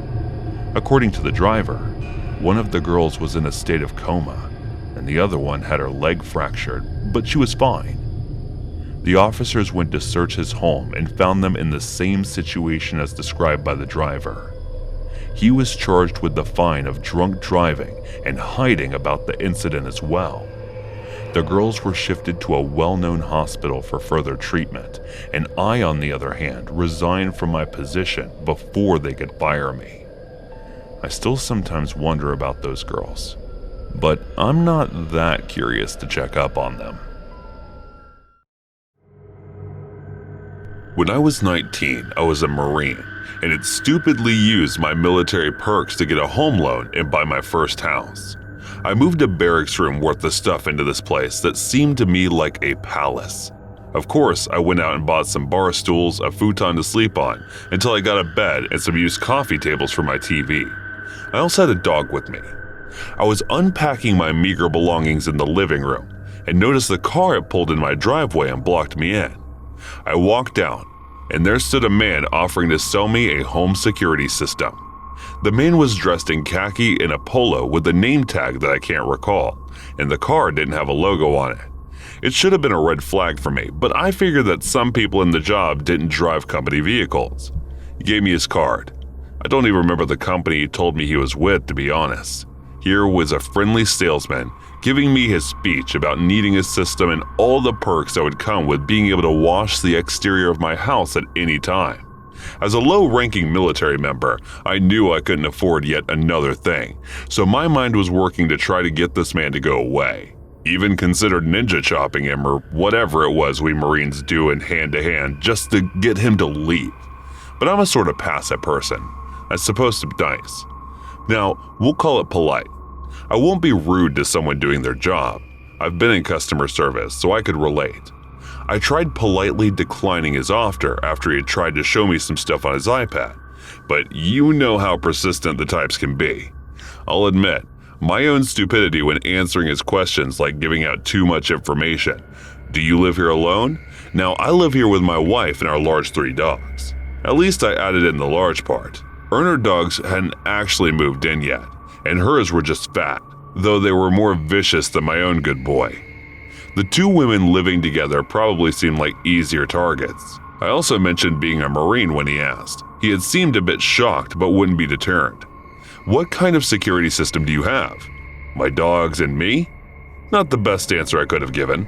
I wasn't exactly intimidating. I mean, I would be terrifying if I had a gun or something.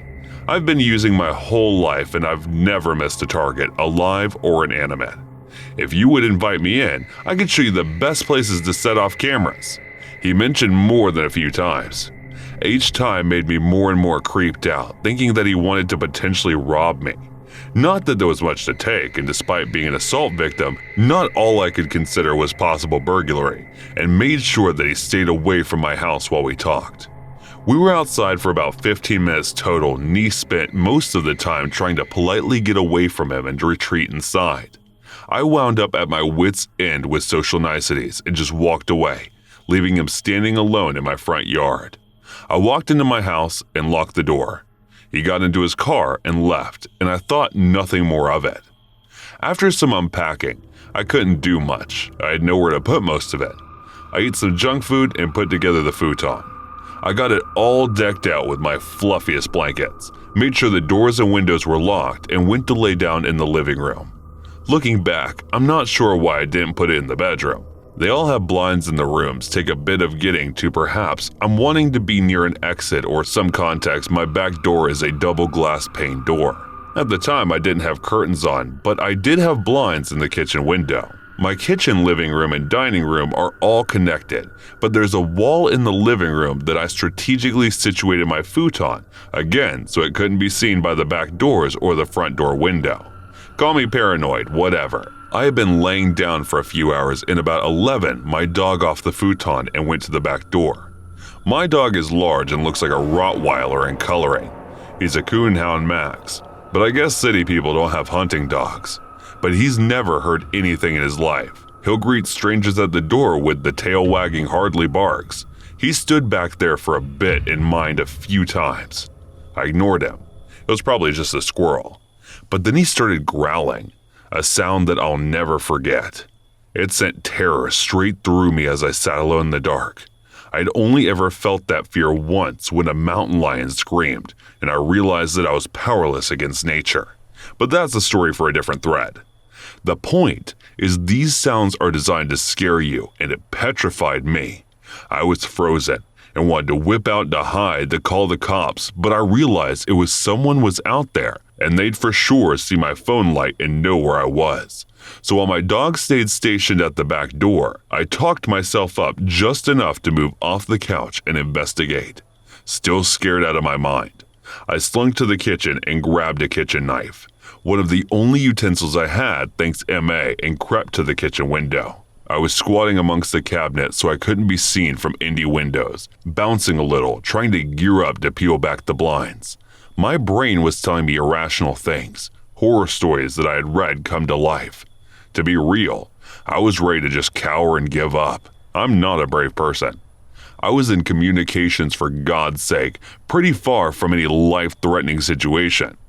Well, not one of them involves people in my house, in my one safe space, my hideout, my protection from anything outside wanting in.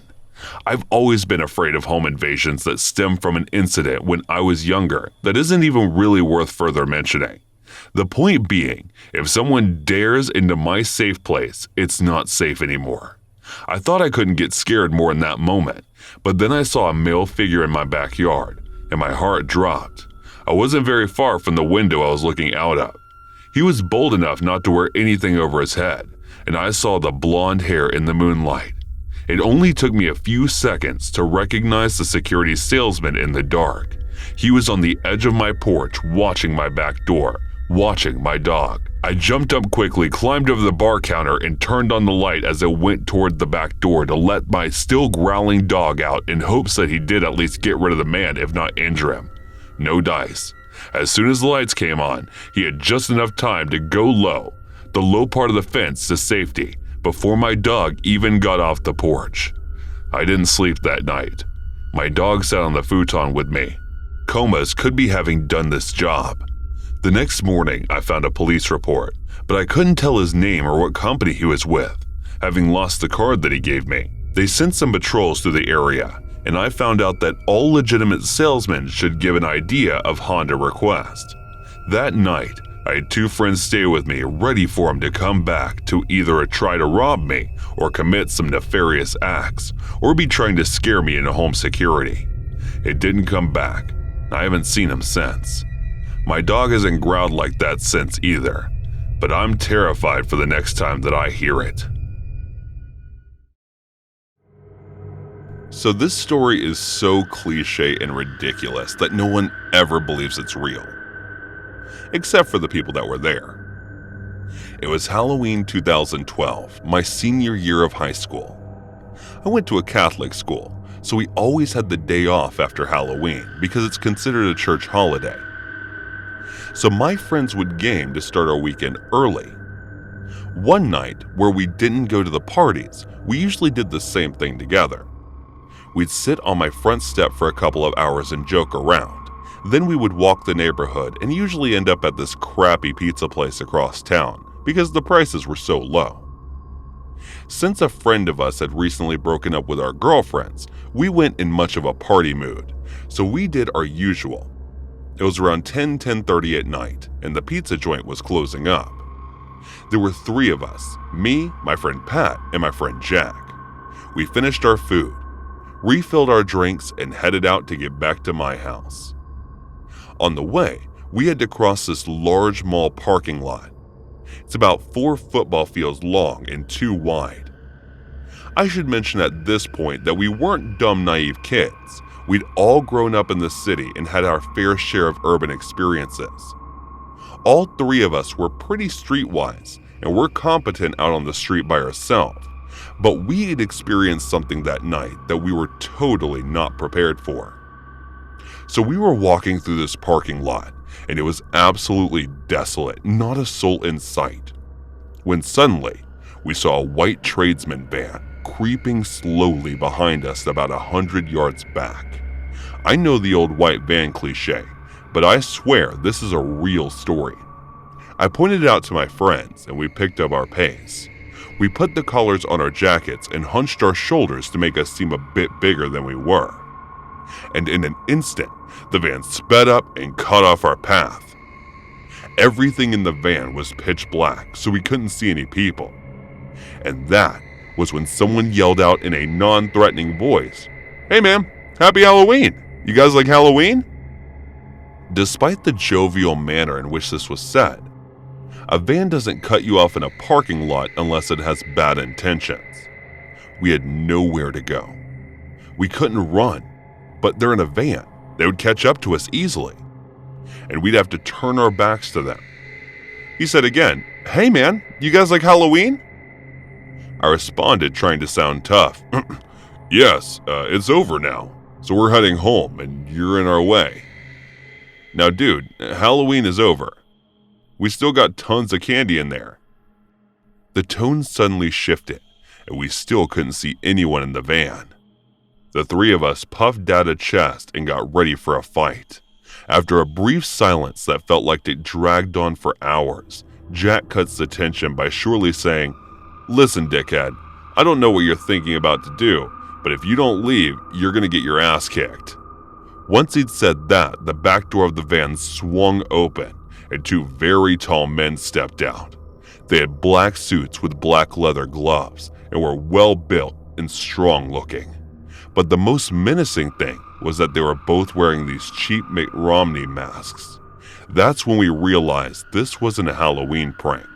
At that moment, all 3 of us went to take off, but the van started driving circles around us. There was no place for us to go.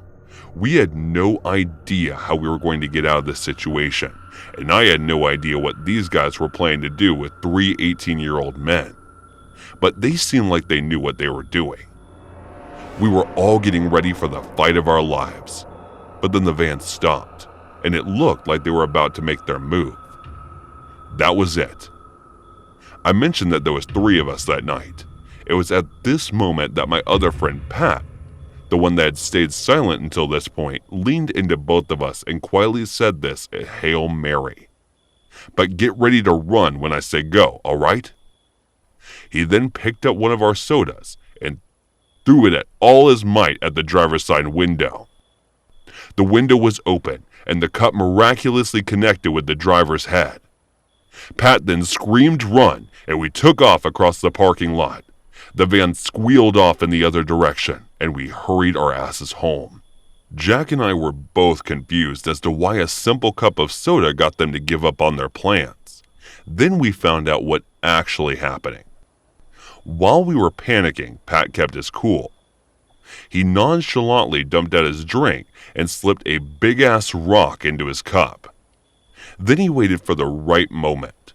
The driver, thinking that this kid had just thrown a drink at him, wound up getting pegged in the head with a rock.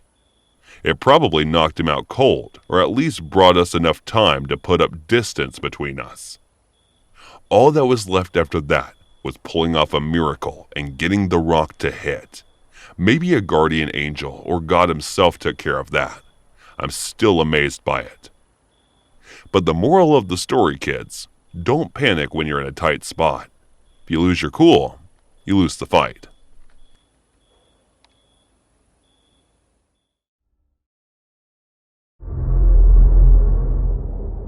I don't want to be too specific with details here, but I'm sure you'll understand why I'm wise to being a bit paranoid by the end of this. I've been into urban exploring, or urbex as people are calling it these days, for just as long as I can remember. I think it all stems from being an extreme introvert. How when other kids were playing together on jungle gyms and swing sets, I preferred being off on my own, exploring some hidden corner of the park or wherever we were.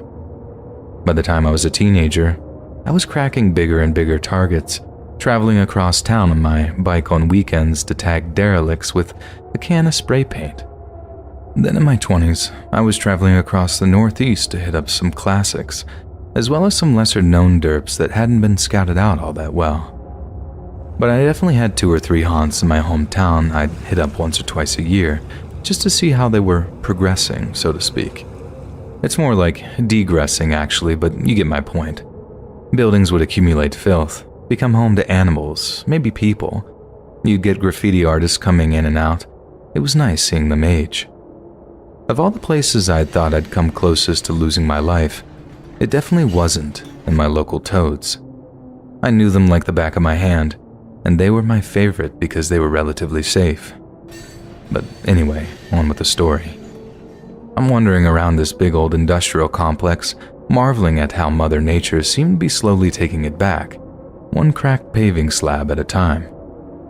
I stopped to eat some sandwiches I'd packed with me, sitting up in the office of an old factory that looked over the shop floor.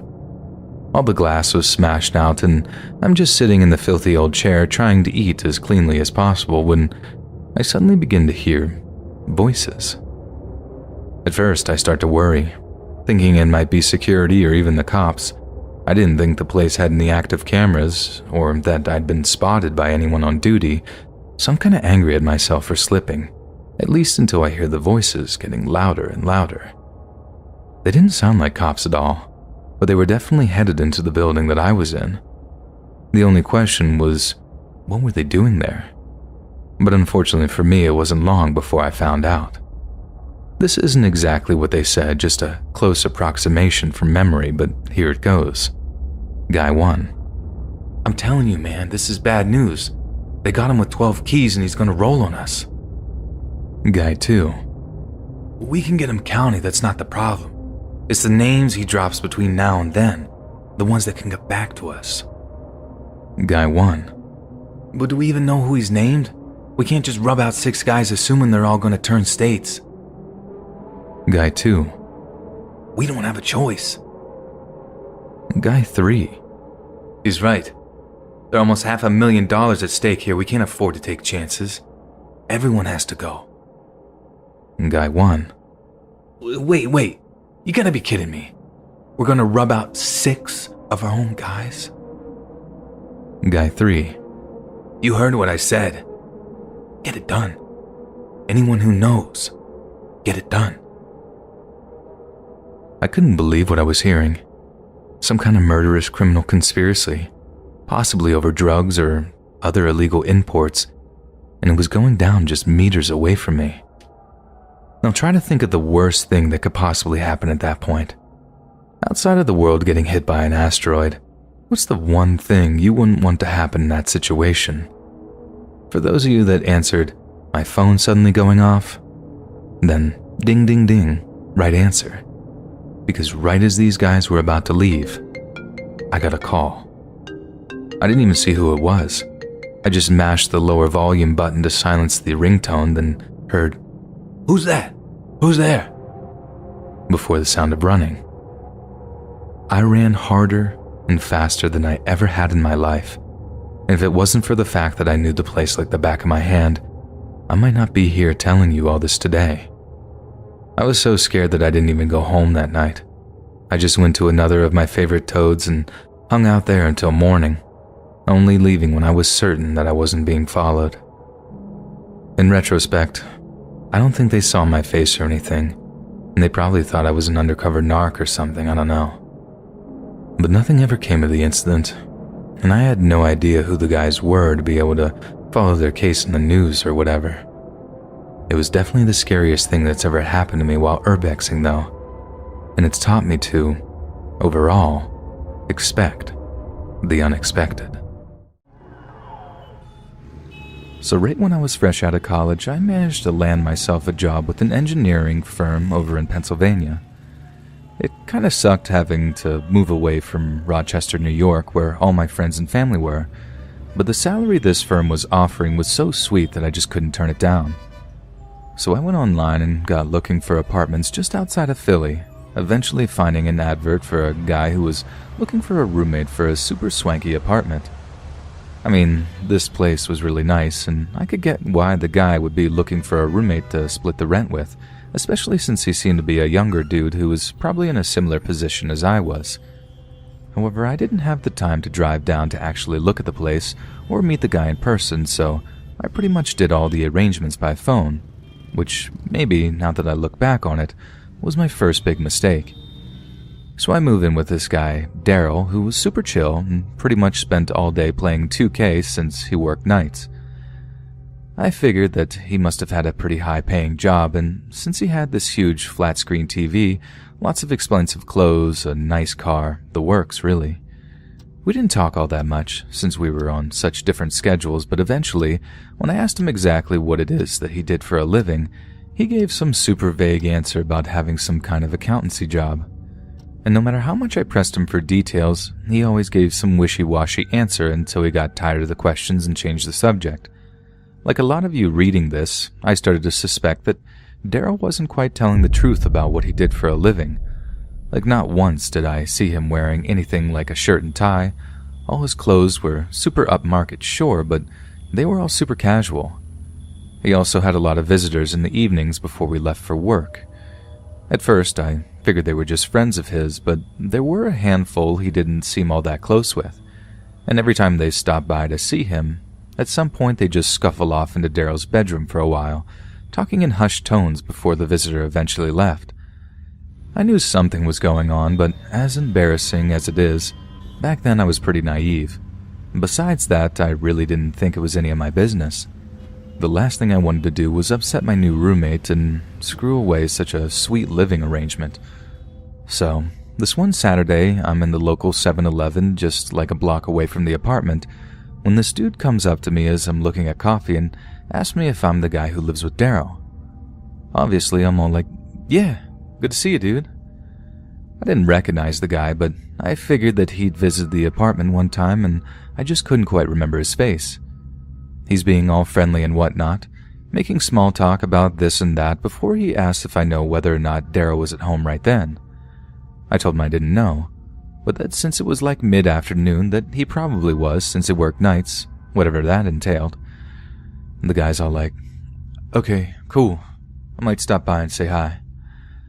And all this stuff, then makes some excuses and leaves the store. I pick up a few things and head back to the apartment, half expecting to see the guy from the 7-Eleven when I walk through the door. Only he's not there, and when I tell Daryl about how I saw one of his buddies in the store, he has no idea who I'm talking about. Even when I describe the guy in quite vivid detail, he has absolutely zero clue who I'm referring to. He starts reeling off names, asking if it was Deshaun or Robbie or Angelo, and it's then that I sort of realize that the guy haven't given me a name at all. Which is weird, right? I mean, I thought it was. You think the dude would have been like, tell him such and such said hi, or at least something like that. I didn't really think anything of it at the time, but Daryl seemed just a little too freaked out by the encounter for my liking. And in the moments after I told him, he marches off into his bedroom and stays there for the rest of the evening, talking to someone, I'm guessing on the phone, in those same hushed tones that I was used to hearing. A few days after this, I'm walking back up towards the 7-Eleven to grab some milk for coffee when I see the same dude that hadn't given his name parked up at the side of the road. He calls out to me, greeting me and making chit-chat in that same warm way he had before again asking if Daryl was home. This time I straight up lie to him, telling him that, yeah, Daryl was home, only this time he was with a bunch of his friends playing 2K. He wasn't. He was actually out visiting family across the city, but there was something about this guy that I really didn't like. I quickly make an excuse telling him I had to go, and it was only then that this guy's demeanor started to change. He wasn't all smiles and laughs anymore. He just eyeballed me as I walked away, and he was still there when I walked back, just watching me as I walked towards our apartment. I should have seen it coming, and I feel like such an idiot for not knowing what I was headed for. But I guess in hindsight, it's always 20/20. Because a couple of nights later, I was just about to catch some sleep when Daryl finally comes home from work. He seems a little shaken and asks me if anyone had called by the apartment that evening. I tell him no, it's been pretty quiet, but the answer doesn't satisfy him. He asks me if I'd seen anyone at all, anyone hanging around the area that I didn't recognize. I'd already told him about the second encounter that I'd had with the 7-Eleven guy, and this time it had creeped him out even more. He asked if I'd seen that same guy at any point that evening, and I told him no, that I hadn't seen him since that weekday evening. I turned the whole thing around and asked him why he was so nervous about this, if anything had happened at work that evening, but he was his usual cagey self. He just retreated to his bedroom where he apparently went straight to sleep, which is exactly what I did too. Next thing I know, I'm waking up to this loud banging on the front door to our apartment. I had pretty much knew exactly what the deal was. Daryl had gone out to make a call, as he sometimes did at this time of night, and had left his keys in the apartment. This had happened a handful of times before, and I was honestly getting really sick of being woken up by it. I'd suggested he actually put his car keys and apartment keys on the same key ring, but nope, apparently that meant if he lost one set, he lost both, which maybe was quite a smart idea in the long run, but that's beside the point. So I'm all bleary-eyed, shuffling toward the front door in my underwear and a t-shirt when he starts banging again. I'm like, all right, I'm coming. Stop with the banging, Jesus. Before I undo the deadbolts and open the door, I start saying something like, you really should just attach those freaking keys, when I see it's not Daryl at all. In fact, I have no idea who the guy at the door is, because he's wearing a freaking ski mask, and I have absolutely not the time or will to ask him, nor the other two idiots that he's with, because as soon as I open the door, he points a gun in my face, and then frog marches me back inside the apartment before locking the door behind them. The ski mask guy makes me kneel on the floor in the TV room and whispers to me that if I shout or anything, he's going to blow my brains out. I was absolutely terrified. I mean, more scared than I've ever been in my entire life. I had these uncontrollable shakes, like I had trouble just holding my head up. It was more comfortable for me to just rest my chin against my chest and pray that it'd all be over soon. This had a dual purpose too, because the last thing I saw before I did so and shut my eyes tight was one of the guys placing an empty plastic bottle of the muzzle on his pistol. Naive over something I was, yes, but I knew enough to know that this was some kind of ad hoc way to silence a shot. I didn't want to see what happened next, and I'm glad I didn't, because they burst into Daryl's room, and I heard the pop of that pistol as they shot him. I thought he was dead for a few minutes, like I was convinced that they just straight up executed him right there in his bed. And that was until they dragged him out of the bedroom, bleeding and cursing, and threw him down on the TV room floor a few meters away from me. The one guy kept his gun to the back of my head while they pretty much tortured Daryl right there in the TV room. One guy stamped on the bullet wound that he had, leaning on it with his sneaker, while the other forced his face into a couch cushion to muffle the screams. I mean, it was all obviously horrible what they were doing, and that was disturbing enough. But what really got me was how they seemed to enjoy the whole thing, how they seemed to take an immense amount of personal pleasure in causing us both as much pain and distress as was physically possible. It was like hearing Darrow's cries of pain was the funniest joke they'd ever heard, how the sight of his blood was the most fascinating, satisfying thing they'd ever seen. And it was then that it all came out. Like I said, you might have guessed what the deal was by now, but I pretty much had no idea back then. I was just so young and dumb. Daryl was a drug dealer and this was a robbery. So they beat the life out of him until he finally spoke up and told them where he kept his money in his stash. But I mean, for a while there, I thought they might have gotten the wrong place. Daryl flat out denied knowing what they were talking about and insisted that they got in the wrong place and how there was nothing to find there. But in the end, he broke and told them. They then took to clearing him out, and from what he told me, after he'd been discharged from the hospital for a fairly superficial gunshot wound to the shoulder, they'd taken him for about $20,000 plus. I had to cover Daryl's rent for a few months until he was well enough to get himself a real job. Turns out he was an actual college graduate with a business degree, and was dealing in college to make a little money. When he graduated, the money came too easy that he just didn't bother to get a legit job. He wasn't a gangster. He just didn't have that kind of personality, which I suppose is what made him the perfect prey for the actual criminals that broke in that night. We got over what happened, but obviously Daryl still has this big old scar on his shoulder, a reminder of one of the worst nights of our lives, one that'll always be with us no matter where we go, or what we do, or who we become.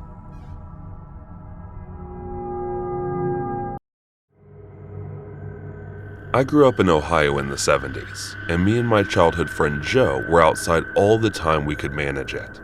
Joe lived on a farm that bordered a pretty big forest, and my parents would drop me off in the morning, and we'd stay in the woods all weekend. We'd only come out for school. We loved pretending we were frontiersmen. We'd build shelters, traps, practice making fire with sticks, the whole 9 yards. When we got to be in high school, we got the notion to pull a Stand By Me. This is based in a movie of the same name that just come out.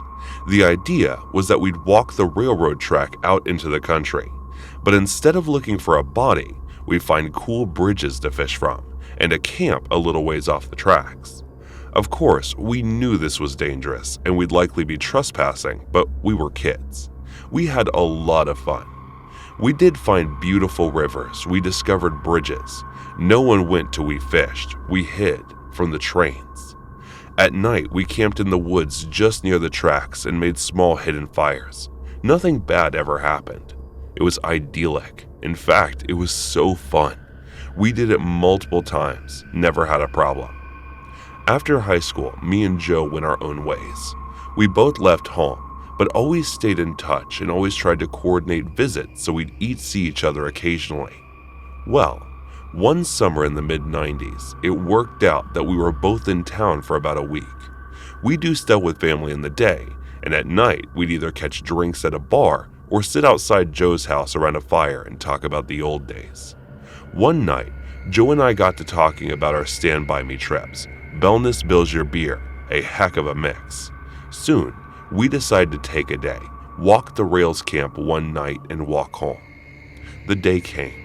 We started out early morning.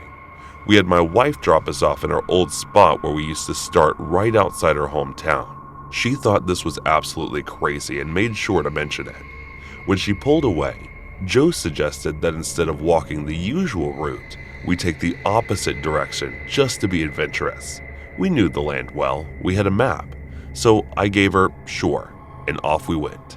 They was fun and little sad, but in a good way. We found a bridge and sat on the edge, smoked a joint and moved on. We had no fishing gear, but we brought some canned food and other stuff. Before night started to set in, we picked a spot to camp. It was a thick forested area, trees on every side of the train tracks, so you felt like you were in a tunnel. We brought small hammocks to sleep on, but before we set them up, we decided to do a little scouting of the perimeter. Now, this is what we used to do in the old days too.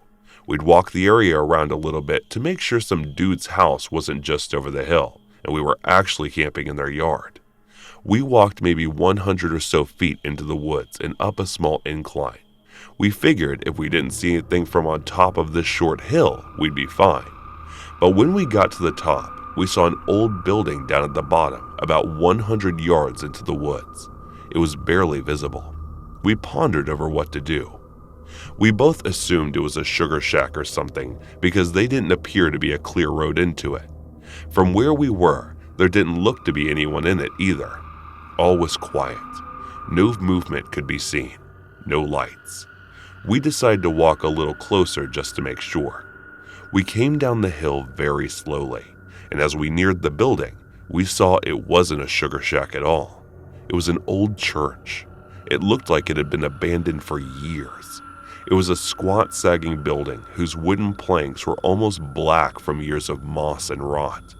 A cross still stood on top of the place, also weathered black. None of the windows had glass, and there was no doors, just open doorways.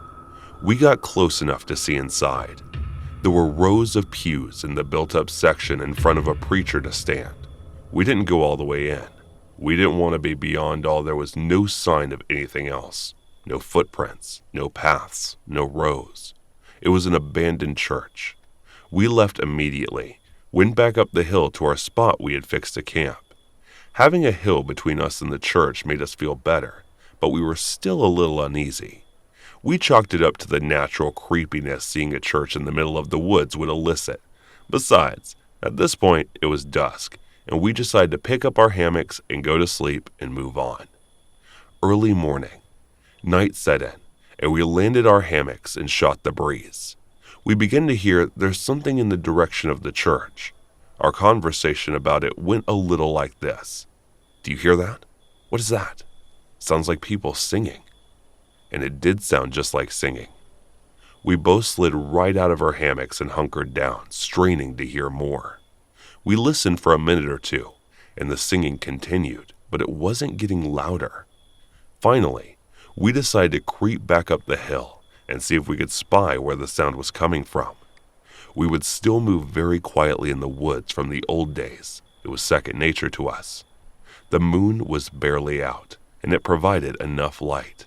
So you wouldn't walk right into a tree, but it was near pitch black. We didn't use flashlights as we crept slowly up the hill, and we didn't talk. And we got to the top, we saw light in the distance. It was coming from the church, and the singing was coming from inside. Joe and I put our heads close together and had a rushed conversation that boiled down to, can you believe this? The light looked to be like candlelight from the way it flickered. And then we tried. We couldn't make out what was being sung. It sounded like church music, but in another language. We sat and watched for a while, trying to see who was in there, but we only saw occasional shadows. We had no intention of getting closer either. We had about a football field length between us, and we aimed to keep it that way. The singing continued for a bit, and then it stopped. After that, a booming male voice began to chant. I was already freaked out, but this voice thoroughly scared the life out of me. It sounded like some Old Testament preacher you could see in movies, but again, it was like he was speaking a different language because we couldn't understand a single word. Eventually, it got to where the single male voice would say something, and then a bunch of voices would answer in song. This lasted for a while, and then they all broke into this long, sustained wail that just kept getting louder. It got so loud and so disturbing that I covered my ears, and then it stopped. At this point, as I was just getting ready to say, all right, let's get out of here, when Joe put a hand on my shoulder and they're coming out. We were far enough away that we couldn't make them out really well, but what we could see was a line of figures walk out the open doorway or holding hands in single file. We can see some of them had flashlights, and they began to sing again, and the light from the flashlights began to move towards us in the hill. We booked it back down to our campsite, grabbed our stuff, and ran to the tracks. Once there, we ran down the tracks in the direction we had come from. After a few minutes, we stopped and looked back. We saw lights coming down the hill. Then they were moving erratically, like whoever was holding them was shaking them. We continued to run in spurts and walk as fast as we could. We eventually stopped seeing the lights and came to a road. Borrow map.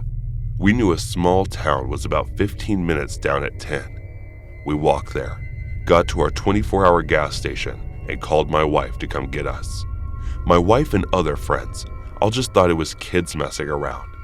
But I heard those voices, and they shouldn't sound like kids to me. Not sure who those people were, but it was definitely the creepiest thing that happened to me out in the woods.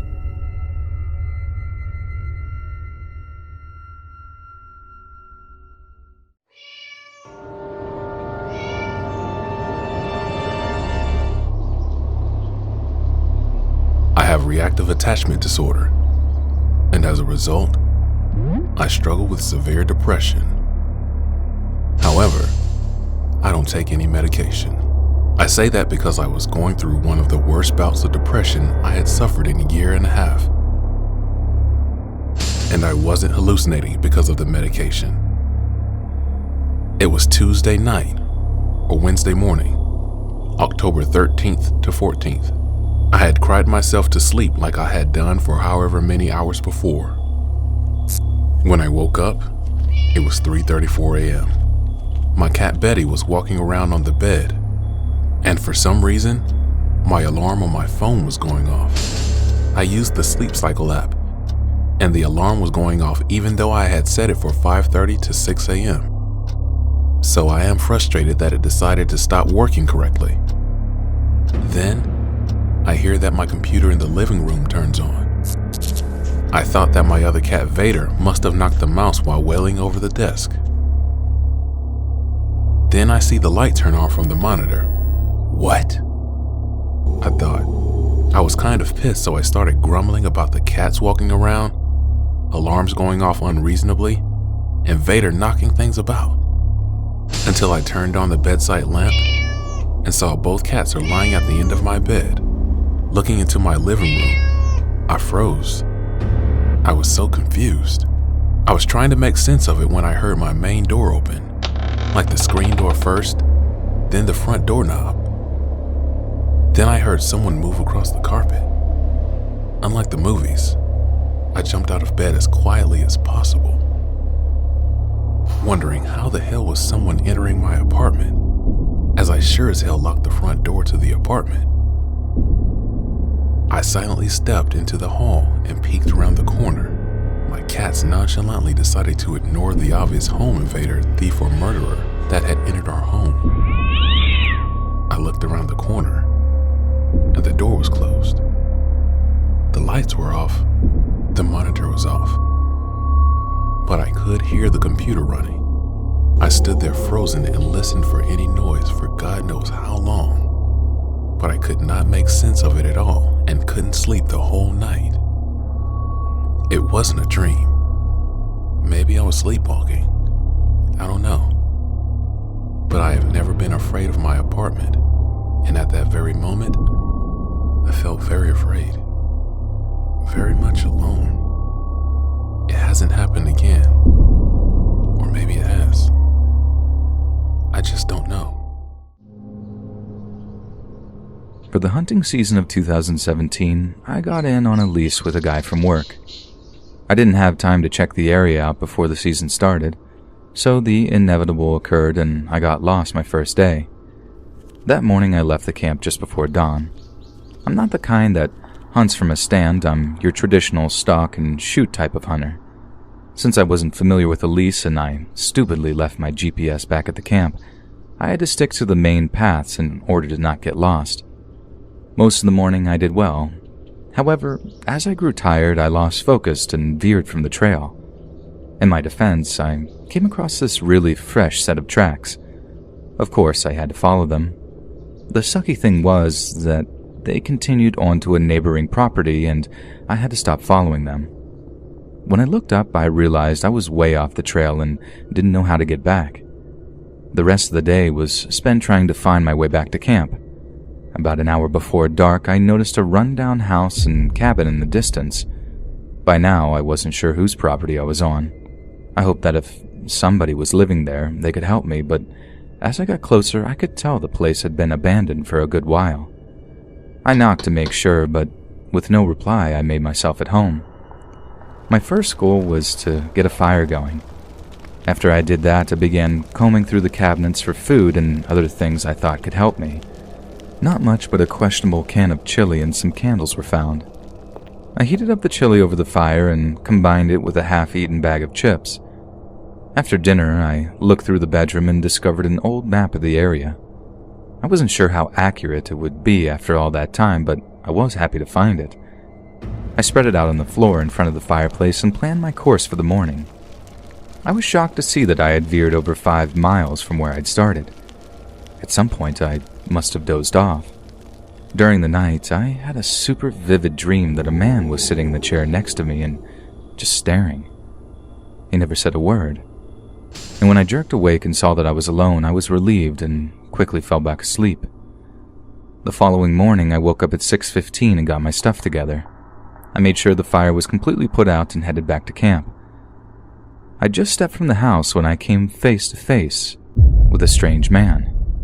The guy from my dream, in fact. I was confused at first, and when he spoke, I knew my dream had really happened. This man was holding an old Marlin 30-30, not an odd sight for a hunter during deer season. This dude didn't look like a hunter, though. He wore an old, dirty backpack and normal, bright, yet dingy street clothes. His eyes had a very crazed look to them that made me uncomfortable to gaze at. I was surprised, but regained my calm and said, "Good morning." Instead of saying it back, he just stared at me with those crazed black eyes.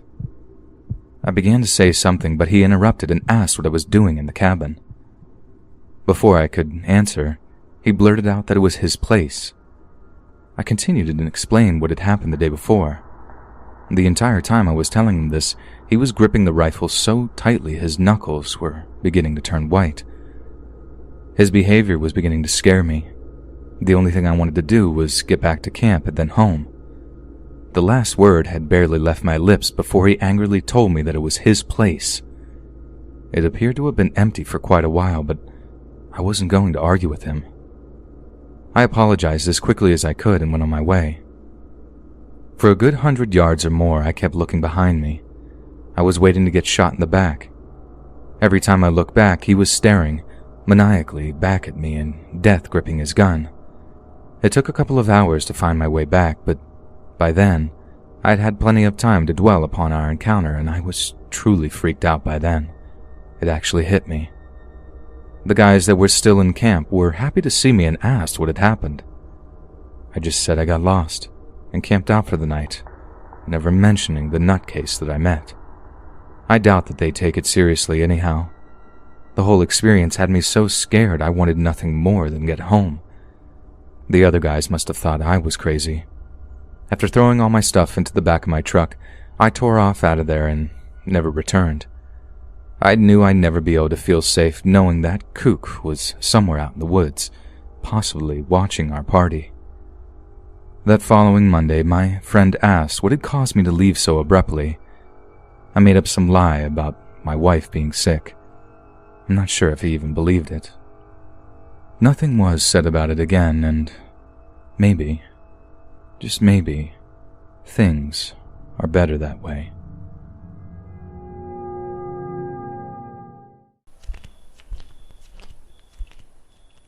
We finally moved into our house, and everything was really quiet for the first 6 months or so.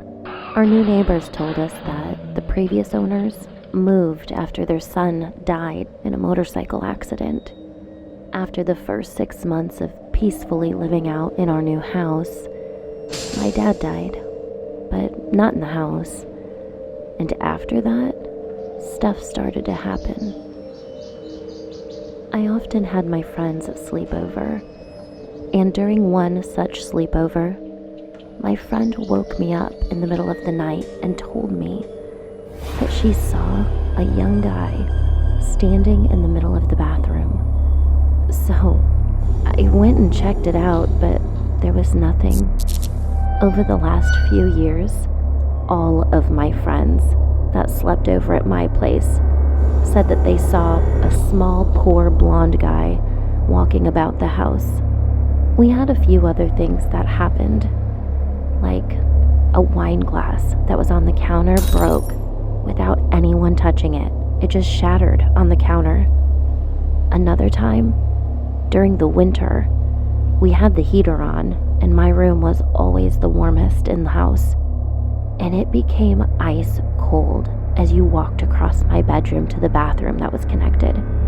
The creepiest thing that happened was when my boyfriend was sleeping on the couch. In the middle of the night, he woke up to a young guy pushing him off onto the floor. He said that the guy did not say or do anything, but at the time, my boyfriend knew that he had to leave, and he did. He wouldn't stay at my place after that incident either. Just to go into further detail about the glass, my mom had a huge collection of glassware of all types and sizes. The collection was so huge that there was no more space left to keep them anymore, so we just set them on the counter. The wine glass had been sitting there for a long time, though. It hadn't just come out of the dishwasher or anything like that. She placed it on the counter and there it stayed. And when it broke, no one was there. No one but me and my mom was in the house when it broke, and we were both at least 10 feet away from the glass. Could it have been a crack in the glass or any other rational reason for it to break like that? Maybe, but we were too startled at the time and thought it was really bizarre.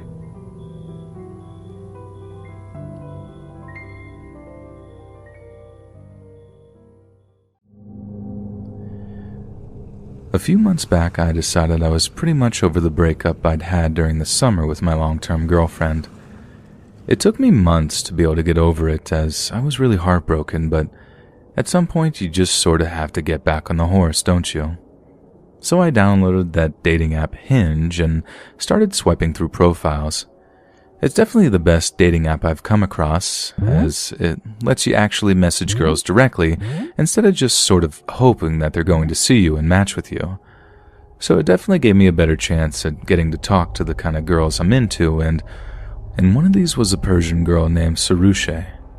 Sarushe was honestly one of the most beautiful girls I'd ever laid eyes on. She had this big mess of wild dark hair that was dip-dyed blonde towards the ends, really high cheekbones, perfectly sculptured eyebrows, and some of the deepest, darkest, most alluring brown eyes I'd ever seen. She was simply stunning, and because she'd grown up in Tehran, the capital of Iran, I had something of an edge. You see, I speak a little bit of Farsi, the language they speak there, and I figured that might impress her if I told her as much, which it did, and boom. Only an hour or so later, I sent her my opener and we were chatting. She was an extremely busy person, and I was flattered when she said that she would make time to see me. So, we arranged to meet for coffee over the weekend. She showed up to our date in her gym gear and apologized for being so underdressed, but could only make it after a scheduled workout with a personal trainer. But I didn't care at all. She looked absolutely smoking hot in her yoga pants. And we were having coffee, just kind of chatting about our lives, our interests, all that first date kind of stuff, when I look out of the big glass windows to see this dude leaning up against his car. I thought it was my mind playing tricks on me at first, but after a minute or two I realized that he was just straight up staring at us. At one point, Sarushe noticed me looking over her shoulder and asked what I'm looking at, and I make a comment about the bloke outside who seemed to be proper eyeballing us. She then turns around, looking over her shoulder, then spins back with this terrified look on her face before saying something like, we have to leave, now. I'm all like, why? Do you know that fella? And she denies knowing him, but I'm not a dope. I knew what the score was, like straight away. Either it was a controlling family member or something, or it was a psycho ex-boyfriend. I figured all he'd do was follow us to try and be intimidating or something, but I never imagined he'd actually lay hands on me, and the way that he did it absolutely scared the soil out of me. You see, where I live is built up along this big mile-wide river, and the coffee shop me and Sarushe had chosen to meet at was right on the docks. So we're walking along the city's promenade when the guy cornered me, grabbed me by the throat, and started pushing me backwards so my back was leaning over the rails. I tried to get him off, but this bloke was an absolute unit, and as much as I tried, there was no getting him off of me. And the thing about the river where I live is that it's got a really, really strong current. Like if you fall off of a boat and were over the side of the prom, you can be in serious trouble as the current will suck you under the water, drown you, and then just drag you out into the Irish Sea. So the whole time he's threatening me, telling me to leave Sarushe alone, all this big macho masculine stuff. Sarushe is smacking him around the head, telling him to get off me, and all the while I'm thinking, if I go over the edge here, I'm a dead man. And I don't think he had any idea of it either. Like it didn't sound like he was from our city, as we have a very particular accent, which he just didn't have. So he was probably thinking he could lash me in the water and embarrass me a wee bit, and I'd just be fine, but I'm telling you now, I wouldn't have been. and he'd have been done for manslaughter. But thank God, he didn't throw me over the railings. He just sort of backed off and headed back the way that he'd come after he'd blown off a little bit of steam. I mean, the girl was gorgeous. I don't blame him for being a bit sore after a breakup or jealous of another lad, but Jesus Christ, if he'd been angrier, if he'd have lost his cool, really lost control, I legit wouldn't be here typing this. I'd be floating in the Irish Sea somewhere, maybe washing up as a rotten corpse on the beach in County Cork, all because of some idiot getting a bit jealous.